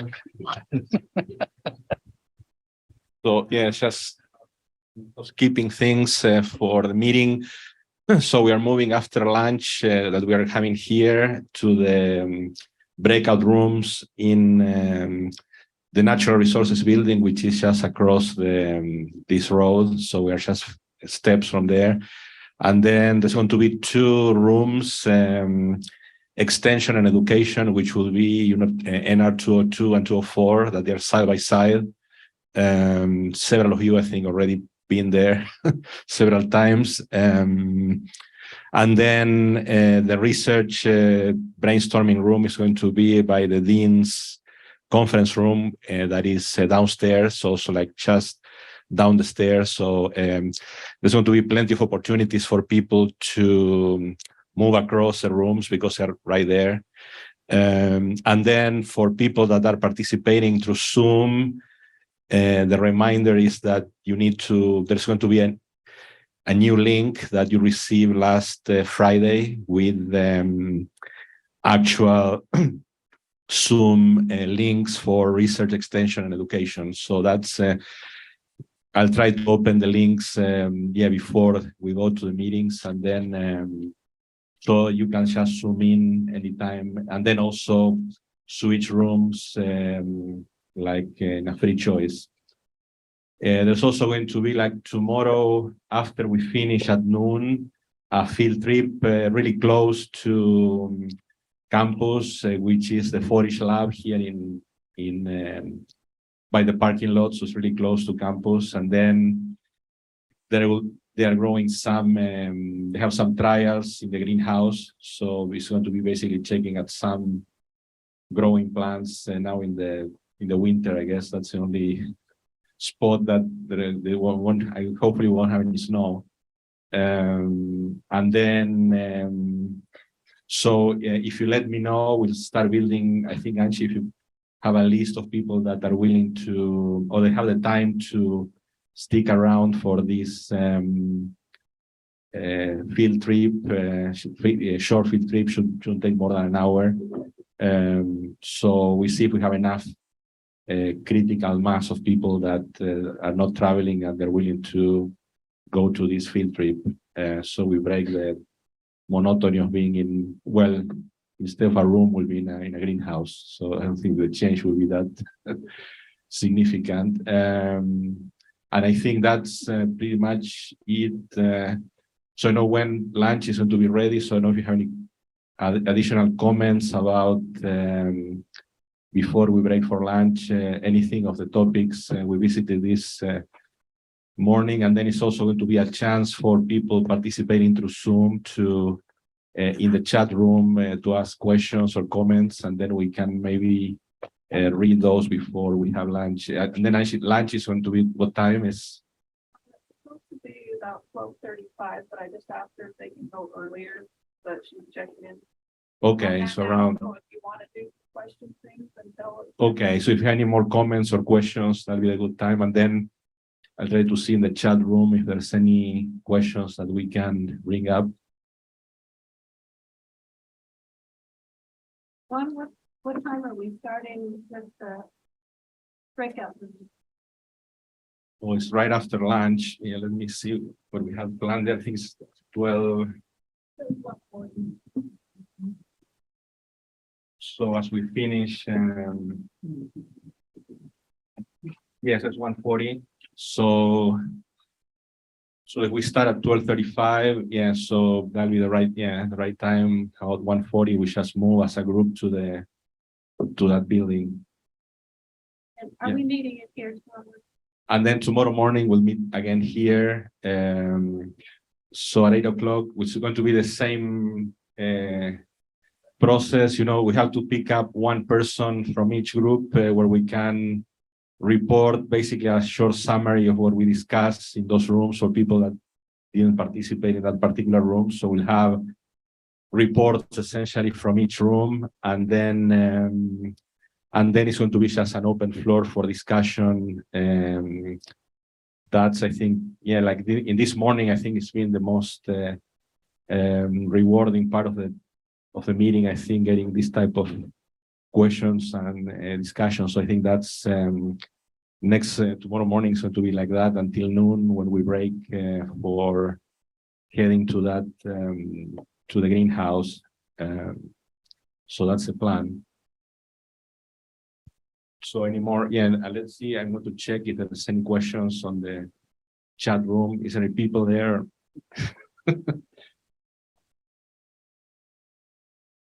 So are people logged in or you already? Yeah, so the people in the okay.